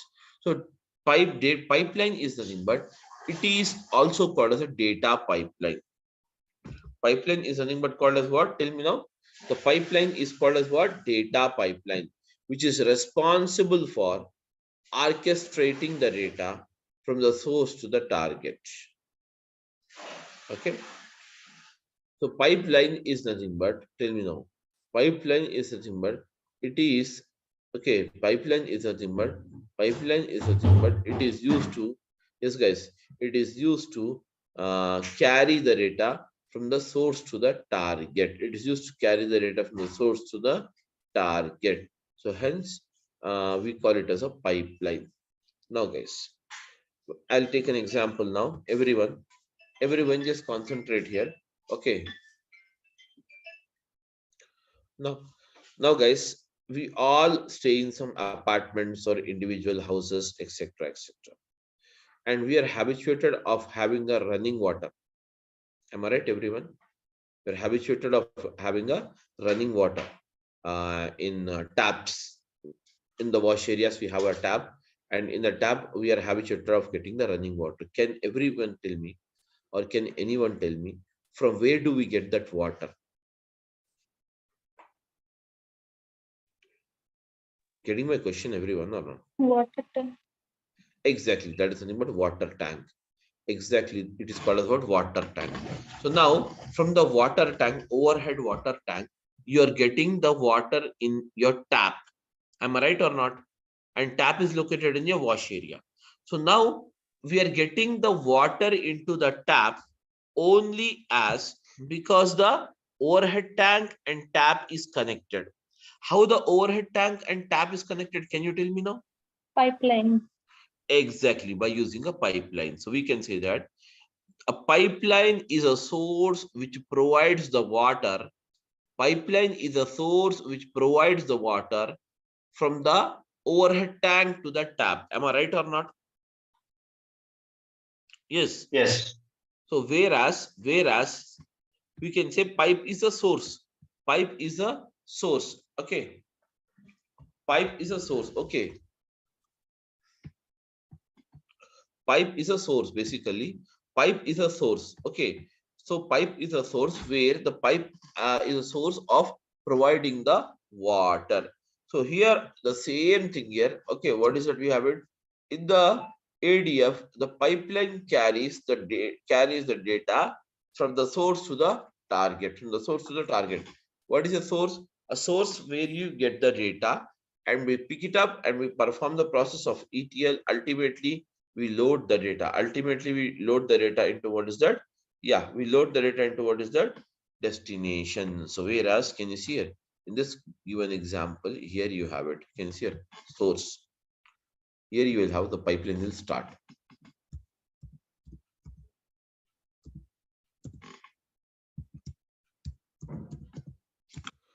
Pipeline. Here the pipeline will start. What is that? Here the pipeline will start. What is that? The pipeline will start here. Okay, the pipeline will start here. The pipeline will start here. So we have what is it? Pipeline. So pipeline will begin here, and from here, guys, we begin the pipeline, and the pipeline is started here. And this entire thing, whatever we have it, this entire pipeline is started here and ended here at the target.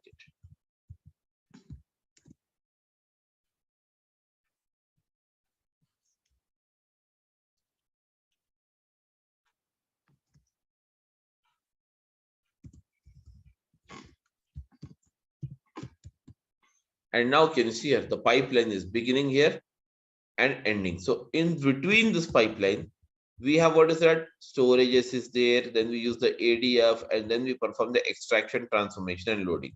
So now can you tell me what does it the pipe carries here?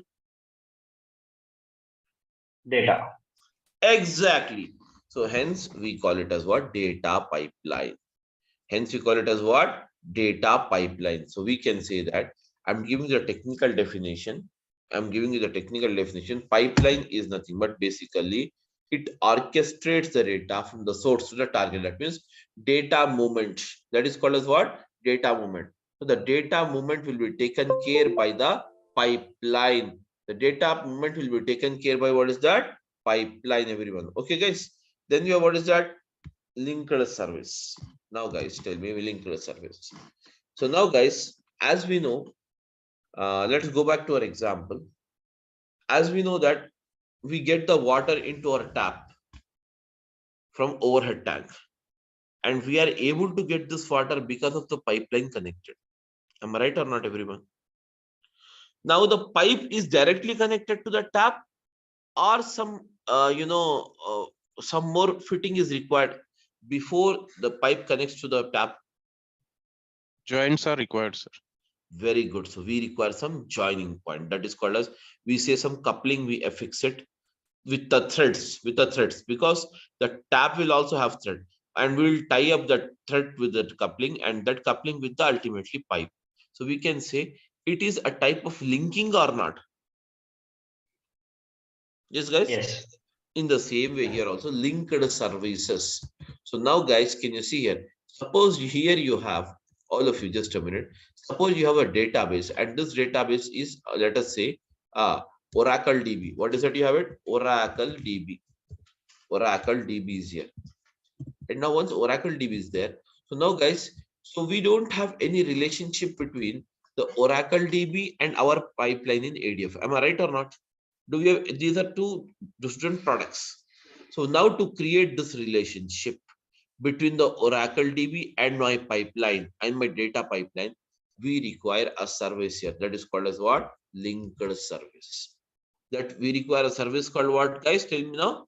We require a service called what? Linked service. That is called as what? LS, linked service. Clear now? Yes. So now for every, can you see here? For every process, can you see here? Here you have connected Oracle with this pipeline by using one link service, and here you have ultimately destination. So destination, let us say you have here AWS, Amazon Web Services. So now tell me, you are using the Azure data pipeline, and you have to get connected to the Amazon Web Services. Do we require another link service here or not? Yes, guys? Link service. So now for every example, or for every process, generally whenever you have different storages, we require a link service. That means link service is that which creates the relationship. Okay, link service is that which creates the relationship from the one storage to the another storage. That is called as what? Linked service. Okay, guys, everyone. Next after this. Next after this. Everyone is clear or not? Please tell me, guys. Yeah, I'm audible. Yes. Yes. Yes. So pipeline, and then you have link service. The third one is called as a data set. Now, guys, technically data set is nothing but it is a pointer. It is a pointer, or it is a reference. It is a reference to the physical location of the file. That is called as a data set. But here, for explanation purpose or for understanding purpose, I can tell you that data set is nothing but this is a table. Generally, a table is a collection of what, guys? Tell me now. Rows and columns. Whereas, can you see here? Rows and columns. Whereas these rows, can you see here? These rows and columns are nothing but, can you see here? These rows and columns are nothing but, yes, guys, these rows and columns are nothing but, rows are always horizontal, and these are all vertical columns. Now, guys, let us see here. Basically, this kind of a table, here we call it the data set. Whereas the data set is a collection of what? Observations. Observations. And what is it we have to tell me now, guys? Variables. Observations and variables. In the same way, generally we may call it as a table, but here in Azure we call it as what? Data sets, which is a collection of observations and variables. Observations are rows, variables are columns. Getting my point, everyone? Yes, guys. Yes. So that's it. So now we have the three. What is it? You have it: pipeline, linked service, and then we have the data sets. So now, guys, I'll just show it to you here in the diagram. Here you have it. You get the data. So if we get, first of all, we start the process. We initiate the pipeline. Under the pipeline, you will have the link service. Getting my point? So now to create the relationship between the external source and the pipeline, we use what's that? Linked service. And now once the pipeline is linked, now it starts the process of extraction. So whereas extraction, whatever we have it, okay, after extracting the data and before the data is transformed or loaded, before the data, after the data is extracted, and before it's sent to the transformation, and finally before it loads the data into the target, here we require to store the data in the form of a data set.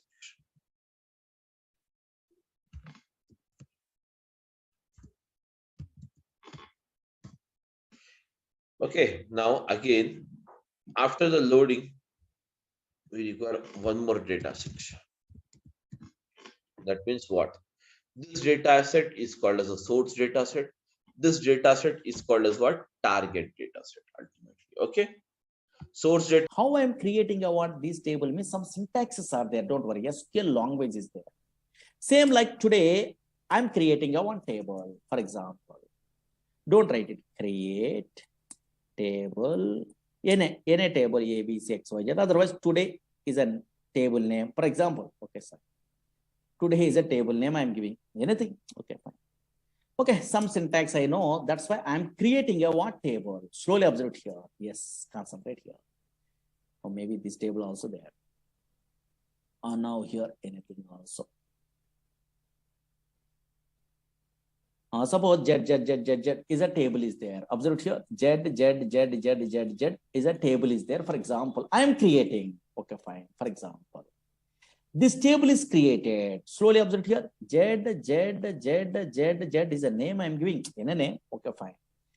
The table I'm creating only in my Oracle database or SQL Server database or MySQL database. I'm creating a table. Okay, fine. Table is created. Okay, fine. Table is created. Slowly observe it here. This table is created. Okay. Now I'm interested to view this table is created or not in my operating system. Suppose Windows operating system is there. Where the Oracle is there, okay, I'm already installing a Oracle. In that location, I try to view, for example, suppose in a C:, T:, where the Oracle is there, here, the Oracle is there, here. Those all okay directories, don't worry. These are folders. Here Oracle, Oradata, ORCL. observing only. And now in a C colon, I'm installing my Oracle software. In this Oracle software, here, anywhere Z table is visible or not visible? Anybody guess? Otherwise, anybody observe it here? Now I am creating already table Z table. Table is really created.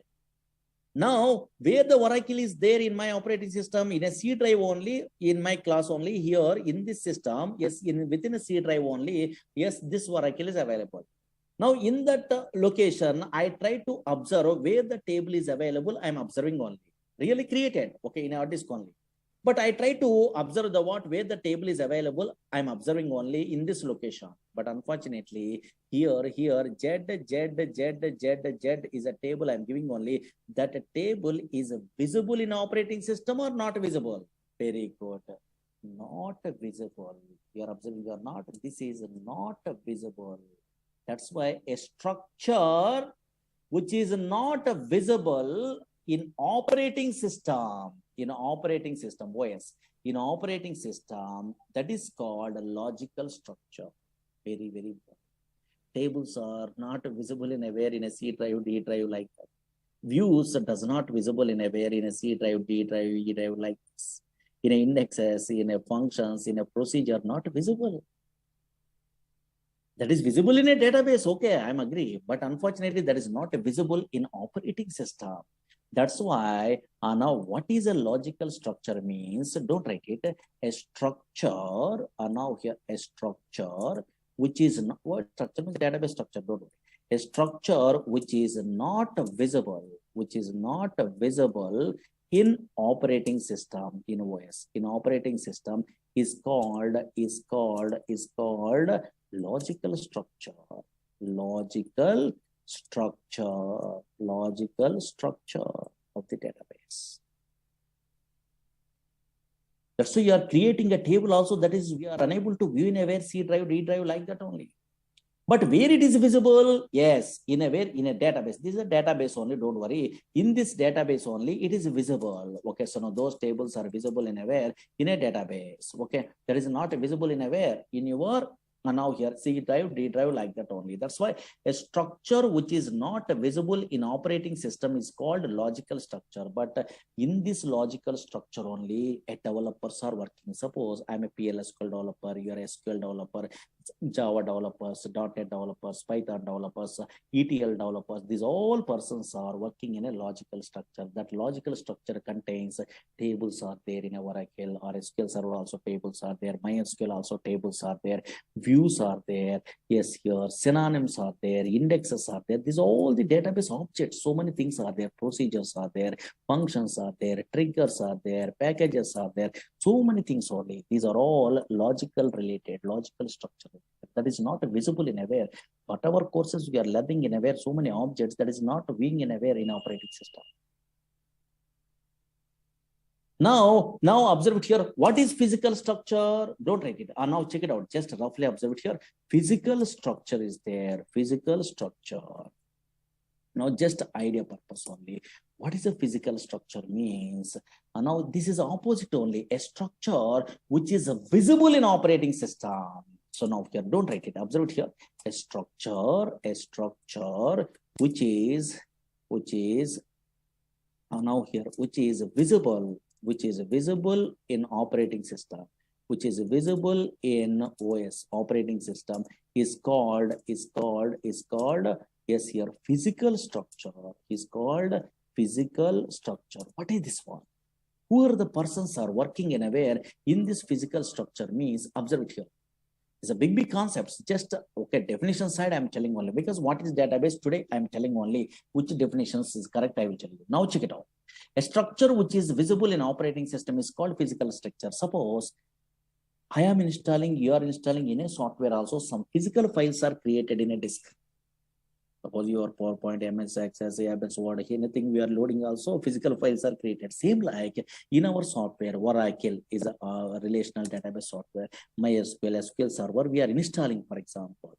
Whenever I'm installing so now here, yes, in a where Oracle, automatically physical files are created. Some physical files are created. Some physical files, that is called data files, are created. A .dbf files, control files are created, and also redo log files are created. These are all the things you don't have an idea. In a future, DBA concept, this one actually, roughly introduction I'm telling in our course side. Observe here, whenever I'm installing a Oracle software, for example, yes, automatically some files are created in a disk. Observe here, in a C drive, D drive, some files are created here. Observe here. These are data files, .dbf files, something. Okay, fine. What is this one? You don't have an idea. Later you're familiar. Here, control files, inner redo log files. These files. That's why a structure which is visible in operating system. Oh, maybe some files are visible or not. That is called physical structure. But the physical structure you are working, I am working. No. Yes. Okay, some different type of persons are working. What is that one? Means DBA, database administrator. Actually, in a where project side, database administrator. Some other type of persons are there in a database. Those type of persons, database administrators only working in a where DBA persons only working in a physical structure. Suppose I am a Oracle DBA programmer, for example. Okay, I am learning Oracle DBA, for example. DBA course is there, don't worry. Backup, okay, so now here, recovery, so many things are there in that one, table spaces, segments, so many, okay, don't worry. Suppose I am Oracle DBA, I'm learning a course, for example, anywhere, Oracle DBA course is there because I'm interested to apply anywhere, Oracle DBA job only in a. Yes, I'll show you an example on that. How the data will be, I'll show you. So this class runs every Saturday as well, Monday to Saturday or Monday? No. Only tomorrow we have a class, but every Saturday you will not have a class. Next Saturday you will not be having the class. This Saturday you will have it because anyways I have to take the class for some other batches also. So hence we decided to continue tomorrow. Okay, guys. That's it. So we'll meet again tomorrow at the same time. Okay. Sunday, anyways, we'll take it off. Yeah. One more question, sir. Is schema auto enforcement also we are going to covering? Yes, infer schema. Yes, sir. No, schema automatically inferring means we using auto leader now. So if any schema has been modified or changed from on-premise side, so that also we can automatically inferring schema in. That's what I'm telling you. Infer schema. Sir. Yeah. That's automatically the infer schema. You have to enable it. If you enable that, activate it, it will work as this. Okay. Automatically deducts the data type, whatever the change data type, it deducts and updates the changes. Okay. Any other question, ma? Okay, then I'm ending the class. We'll be tomorrow at morning at same 6:30. Okay, thank you. I'm ending the class.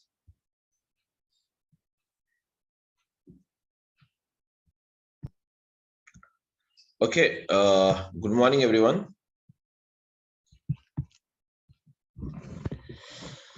Morning, sir. Okay, so now we'll start, guys. So good morning. So my name is Samir, and I'll be your faculty for this. And when it comes to my experience, see, I have around 10 years of experience in IT. And since the past 3 years, I'm working on the cloud technologies. Okay, and that's it about my profile. And let's start now. Yeah, guys. Okay, so let's start. So here. So, okay, everyone. So now let us start with the.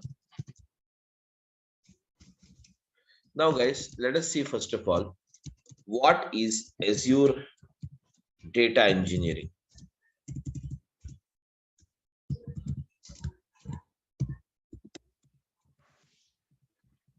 What is Azure data engineering?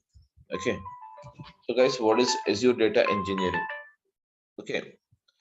So whereas Azure is nothing but it is a name given for the product by the company called Microsoft. By a company called what? Microsoft. And then we have what is that? Data. Data is nothing but what? Information. Okay. That is nothing but what? Information. So whereas here we have what is that? Azure data. That is nothing but a Microsoft company providing, that is nothing but information, and Azure data engineering, that is application of engineering on the data. So whereas on this, or we can say within this Azure data engineering, we have the following services. So we can say that Azure data engineering is a group of multiple services. Okay, Azure data engineering is a that is nothing but it provides the group of multiple services provided by the Microsoft. Provided by the Microsoft. Whereas, guys, whereas this Azure data engineering provides the following. What is that? We have it. The first service, guys, this is here we'll have service. Here we don't say it as a product. Okay, or here we don't say it as the here we don't say it as the product, and here we don't say it as okay, that is a software. Okay, so here it is called as what? Service. The first service we have within this Azure data engineering is ADF, which stands for what? Yes guys, which stands for what? Azure data engineering, which stands for what? Azure data engineering.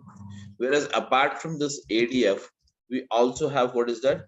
We also have the service in this, which is called as what?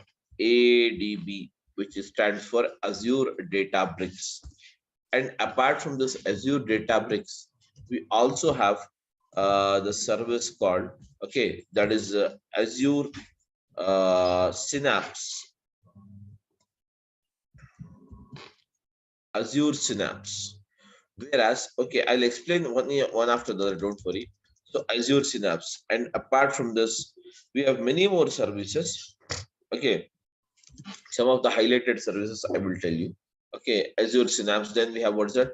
Azure ML, which stands for that is machine learning, and then afterwards, even we have Azure AI, which stands for what? Azure AI. Azure, what is it? AI. So Azure AI is nothing but what? Artificial intelligence. Azure artificial intelligence. Okay. So likewise, you have many services, everyone. Likewise, we have what is that? Many services, guys, provided under this Azure data engineering. Provided under this Azure data engineering. So now let us see what exactly this service does. So what is as ADF? So here we are here to see what is an ADF. So guys, let us start with this. So ADF, where as you know that ADF stands for what? Azure Data Engineering. What is it? Azure Data Engineering. Guys, you must and should interact with me. That's better. Okay. So what is it? Azure Data Engineering. So what is it? Data. Sorry. Under this Azure Data Engineering, we have what is it? ADF as a service. So ADF stands for what? Azure Data Factory. ADF stands for what? Azure Data Factory. So what is that? We have it? Azure Data Factory. So now what is that? Azure Data Factory? Yes, guys, Azure Data Factory is nothing but, okay, Azure Data Factory is nothing but, it is a service. What is that? It is a service. It is a service provided by the, yes guys, it is a service provided by the Microsoft. It is a service provided by the Microsoft. It is a service provided by the Microsoft to perform the job of ETL or else ELT. That's it. So everyone, are you able to hear my voice? Please tell me, guys. Yes. Yes. Okay, so now we have what is that? These are the things we have it. So now, guys, let us see. First of all, before we go ahead, let us see what exactly the extraction, transformation, and loading is. Then we will move further. Okay. Okay, guys. First of all, when it comes to this ETL,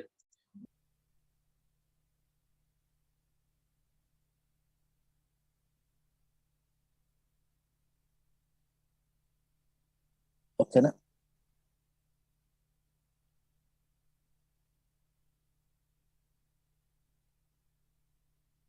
Easily you are understandable, very easy, okay, because practically once you are starting means you are understandable. Don't worry, these all the demo class means anything I am telling. Okay, yeah. Yes, there are able batch also. Videos are there. No, so now those are recorded videos also they are setting. Maybe you have to ask your management. Every batch, okay, some previous batches. Installation also I will tell you. Class is 1.5 hours actually, but first we are taking 1 hour. Okay, otherwise you want to know the syllabus and all these things. Previous batches records recorded videos are there. You have to request means maybe in management there.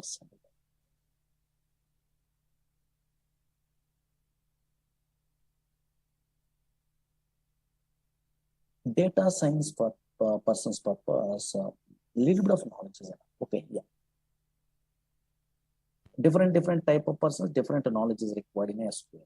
Minimum basic.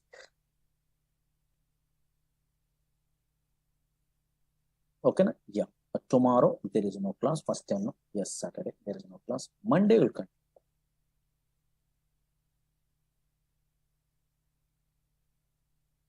Okay, batch timing is 6 to 7. Okay. But up to some stages 6 to 7. Anybody, okay, so now interested to attend another demo regular sessions means morning batches are there. In a way, 7 to 8 is there, 8 to 9 is there, 9 to 10, 10 to 11, something is there. And also evening 4, 5 batches are.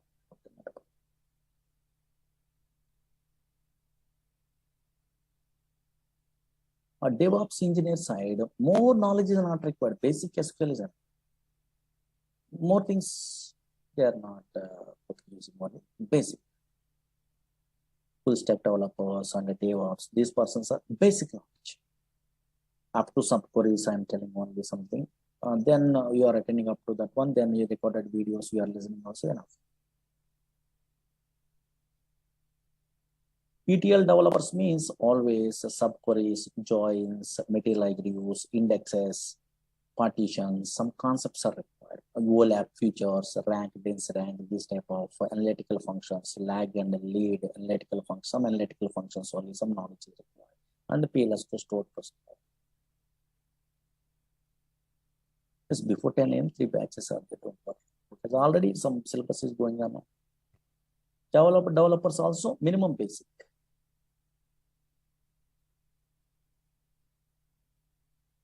Morning also some batches going on, but some syllabus is already in the middle of this syllabus.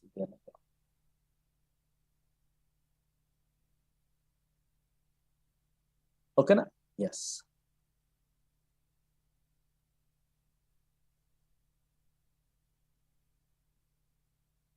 Monday, yes, we'll continue on Monday. Okay, na? Yes. Tomorrow, don't attend the class.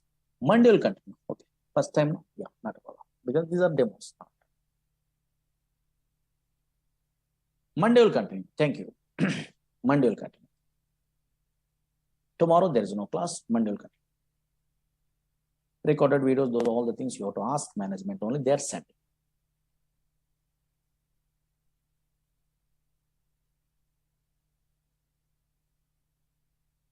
Okay, na? Thank you. Tomorrow there is no class. Monday will continue. Thank you.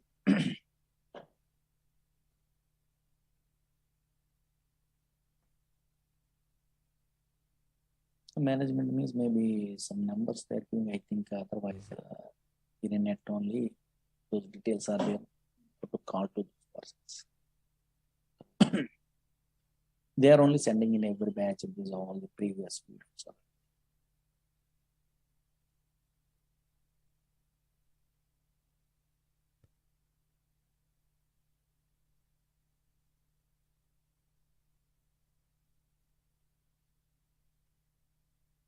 In a website, Durga, okay, so no numbers are there, no? Go to call.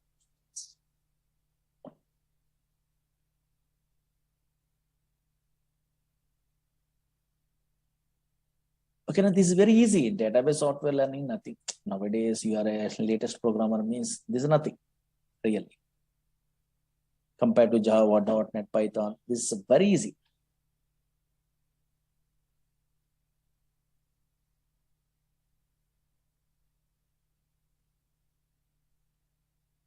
Otherwise, you have to observe the what YouTube. So before we are joining these courses in a YouTube, so okay, Oracle related or anything, then you are understandable. Oh, maybe this much of easy something.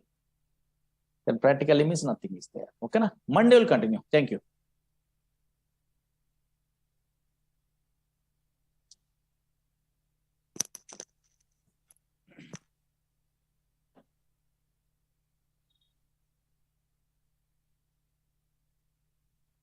Is the only thing it means. Am I right, everyone? Yes, it means that we can use up to, yes, guys, we can use up to 16 GB. We can store up to 16 GB of memory. We can store up to 16 GB of memory. Okay, 16 GB of memory. We can store up to 16 GB of memory in your mobile phone. Suppose I have to store more, 16 GB or more 20 GB memory has to be stored, or more some 32 GB has to be stored now. So at that time, what will I be doing? As this particular memory called my internal, there is an internal built-in memory in my mobile phone. That is nothing but the mobile phone built-in memory. As it is not sufficient, I have to extend this. So for that, what I did, I bought an SD card. And now tell me, collaboratively, your mobile phone, can you see here, collaboratively, your mobile phone memory and your SD card memory, your mobile phone memory and SD card memory, collaboratively, how much it is? Mobile memory is 16 GB, and your SD card, scan disk card memory is what's it, 32 GB. Now, what is the total amount of memory you can store in your computer, that is in your mobile phone? Can you tell me, guys? 48. 42? Sure. 48. Yes. So I think it is 48. 6 plus 2, 8, no? 10, 48. So totally your 48 GB you can store in your mobile phone. Now other question, now the another question arises. What is the other question is, now guys, suppose everyone, suppose I have to store some 500 GB of memory more now, or some 500 GB of data is there right now. In this situation, what will you do? By external hard disk. That means you will not get again the hard disk. Yes, you will not get again the hard disk. See, I'm talking about mobile phone. I'm just talking about mobile phone. Just forget about everything. So in your mobile phone, can you, yes guys, can you basically in your mobile phone, can you can you get a memory card of 500 GB? No. No. No, we don't get it. So what will you do? Maximum we can get 32 GB of memory card, I think so, isn't it? So if such is the case, but I have to store in my mobile phone 500 GB. So what is the other alternative you can suggest? Google Drive.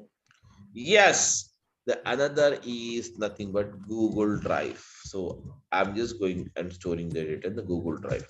Now suppose what happened, Google Drive. So in the Google Drive, the default memory provided is 15 GB by the Google, and whenever you want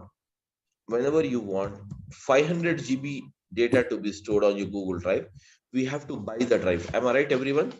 We have to buy the drive. So for that, how much will I be doing? I have to buy this drive. So I'll pay something and I bought it, and now I can store up to 500 GB memory. Am I right, guys? 500 GB memory. So now the question is that one fine day you lost your mobile phone. One fine day you lost your mobile phone. So when you lose your mobile phone, tell me now, what about the SD card memory? You have 48 GB memory available with you, whereas out of which 16 GB is the inbuilt memory and 32 GB is the SD card memory. So this 48 GB, what about this 48 GB and what about this 500 GB data? Totally, you have 548 GB of data available right now with you or in your mobile phone. Now, one fine day you lost it. Tell me now, can you recover? Can you recover? My question is that, can you recover, guys? Can you recover the 16 GB of memory? No, we cannot. No. Can you recover this 32 GB of memory? No. Can you recover this 500 GB of memory? Yes. In fact, that means here, what you're doing, whenever you store the data in a Google Drive, if you lose your mobile phone, simply we buy a new handset and we log in your handset. We log in your handset just by using, we log in the handset by just using our email IDs. That is a previous email ID using which this Google account is created. And we enter the password. Once we enter the password, what happens? Synchronize option will be there. Automatically, whatever the data you have stored in the Google Drive, that means 500 GB of data which you have stored it can be retrieved back in a new handset with the help of the Google Drive. So now when you store the data in a Google Drive, the saving responsibility, that data safety, whose responsibility? Your data safety. Your data safety is the responsibility of what? Google. That means the security of your data is the responsibility of what? Google. So you need not worry about it. Am I right? Yes, guys. Am I right, everyone? Yes. So now, and the second one is what? You can retrieve it whenever you want. Yes, whenever you want, you can retrieve it without any problem, irrespective of the location. What about the 48 GB you have it in your internal mobile phone, that is in the previous mobile phone which you lost it? Can you recover it back? No. So whereas this is a very good example, guys. This is a very good example of what is that? This is the very good example. That means 48 GB which you already stored it in your previous mobile phone which you lost it. This is called as, what is that? This is called as on-premises. This is called as what? On-premises data. It is called as what, guys? On-premises data. And whatever the data, we store it in the Google Drive. Everyone, whatever the data, we store it in a Google Drive. This is called as, what is that, guys? Tell me now. This kind of data or this type of storage is called as what? Cloud storage. It is called as what? Cloud storage. Cloud data. This is called as what? Cloud data. The data stored in the cloud. Now, guys, so most of us, many of us, almost all, every one of us nowadays, are we storing the data in a SD card? Are we storing the data anywhere? Are we storing the data in the SD card, guys? Tell me now. No, we are not. Nowadays. So most of us, we are not storing it in the SD card. Simply what we are doing. That means we are simply what we are doing. We have moved from the physical data to cloud data. Am I right, everyone? Yeah. Am I correct or not? Yes. So everyone now, we are not storing the data in an inbuilt memory. Directly we are storing the data in the Google Drive. Okay, or else we store the data in the iCloud when you use an iPhone. Am I right? Okay. So likewise, so slowly, we are habituated of clouds now. In the same way, guys, after this, the COVID, now, are we habituated of watching the movies by going to theaters? Yes? No, mostly it has decreased. No, mostly what we are doing, we are watching the movies, but we are watching in the what? OTT platform. Very good. So we are watching in the OTT platforms. That means simply in your mobile phone, we download the OTT applications such as you have the Netflix is there, Amazon Prime is there. Simply we download it, and then once we download it, what we are doing? Once we download it, simply we are labeling it. That is simply we are taking the subscription, and that subscription will be what? Free or premium. If you want to watch a new movie, you have to pay and take the premium subscription and watch it. Am I right?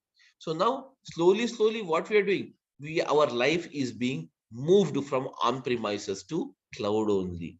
In the same way here, guys, in the same way, going to the theater and watching the movie is called as what?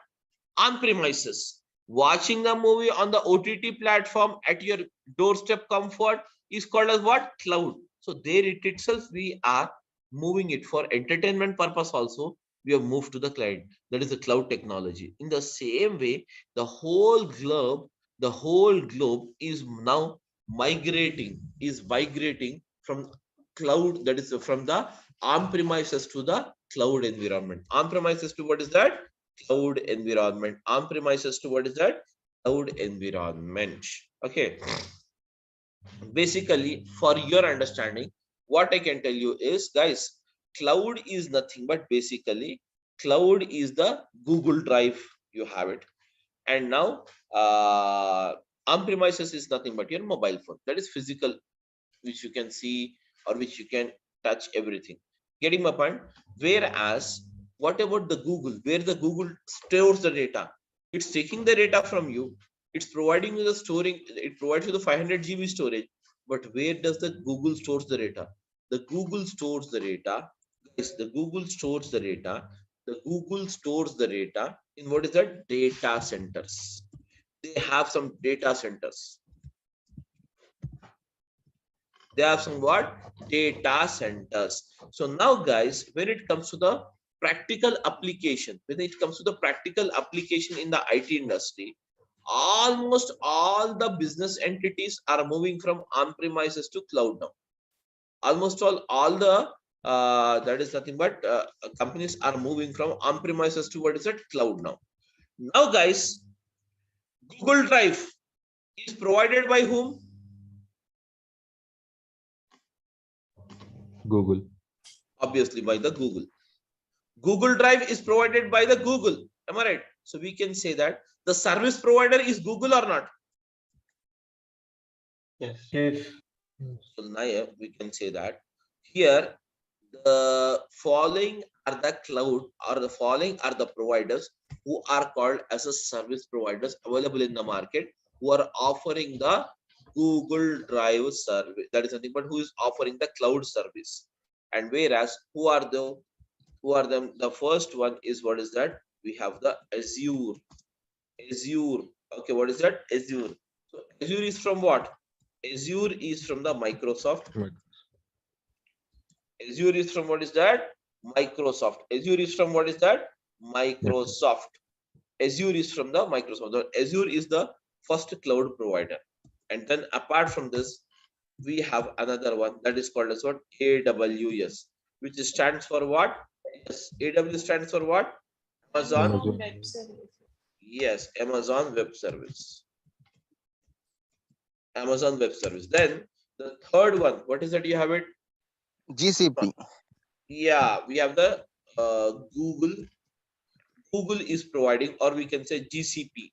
That is nothing but Google Cloud Platform. Very good. So whereas the Google Cloud Platform is provided by what? Google. Whereas apart from this, we also have, yes, what is that? We have it? SAP. That is SAP has come out with their own this thing. So we say it as what? Yes. Okay. And now, guys, apart from this, even we have, what is that? Many more. That is Alibaba is there, from China based. This Alibaba. Whereas, can you see here? Many more cloud providers. But whereas, as we have many in the market, now, guys, we have many mobile phones in the market available. But who is called as the market leader in mobile phones? iPhone. Right. Apple is the market leader. Am I right? Who is the second market leader even today? Samsung. Very good. That's the thing. In the same way, why? because of some good features, because of some good, the software they are using, whatever it may be. So in the same way here, we have many cloud providers available in the market, but the market leaders are these three only. These three only. Okay. Whereas Amazon was number one before. Now it has come down. Now it has come down to almost all the second position. And almost all you can say it has come down even to the third position. Why? The Amazon is more costly. The job which you can do it here requires 100 rupees. Suppose I'm giving you the same service is provided by the Azure in 15 rupees. You know what? So Azure is a very you can say economical service. They are providing it very cheaper service comparatively with Amazon. So hence what happens is market leader and now the number one product available in the market in cloud technology is what's it? Azure. That is from the Microsoft. Getting my point? That is from the Microsoft. And whereas the Azure or Amazon or Google or SAP or whatever it may be, you have it, guys. All of them they are providing the cloud service. And these cloud services they are providing into three categories. What is that? The first one is called as what? IaaS. Whereas the second one they are providing in the form of what? PaaS. And the third one they are providing in the form of what? SaaS. What is IaaS, guys? IaaS stands for infrastructure. Service. Yes, infrastructure.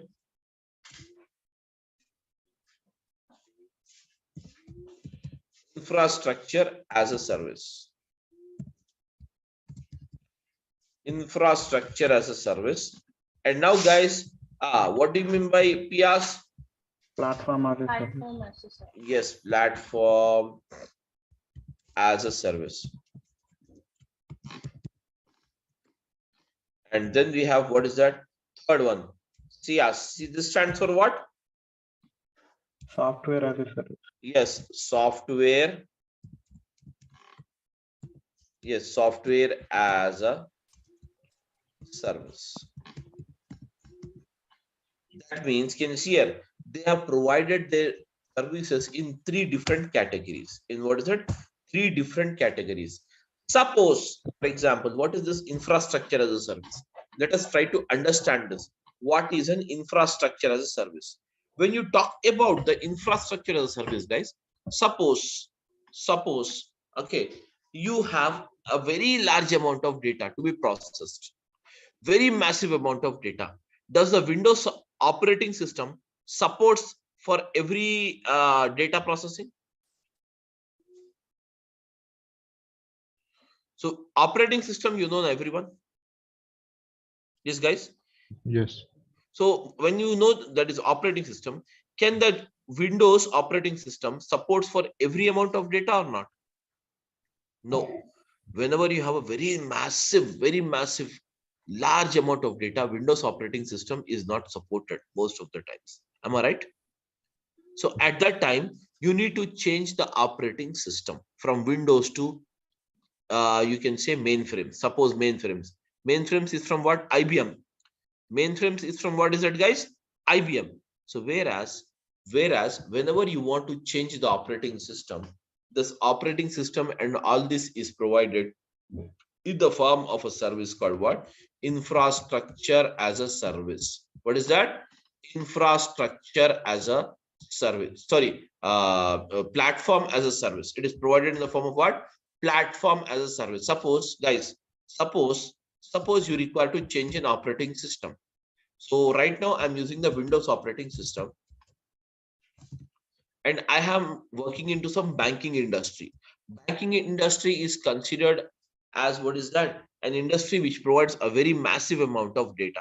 You can say the big data. So where the big data is not supported mostly onto the Windows operating system.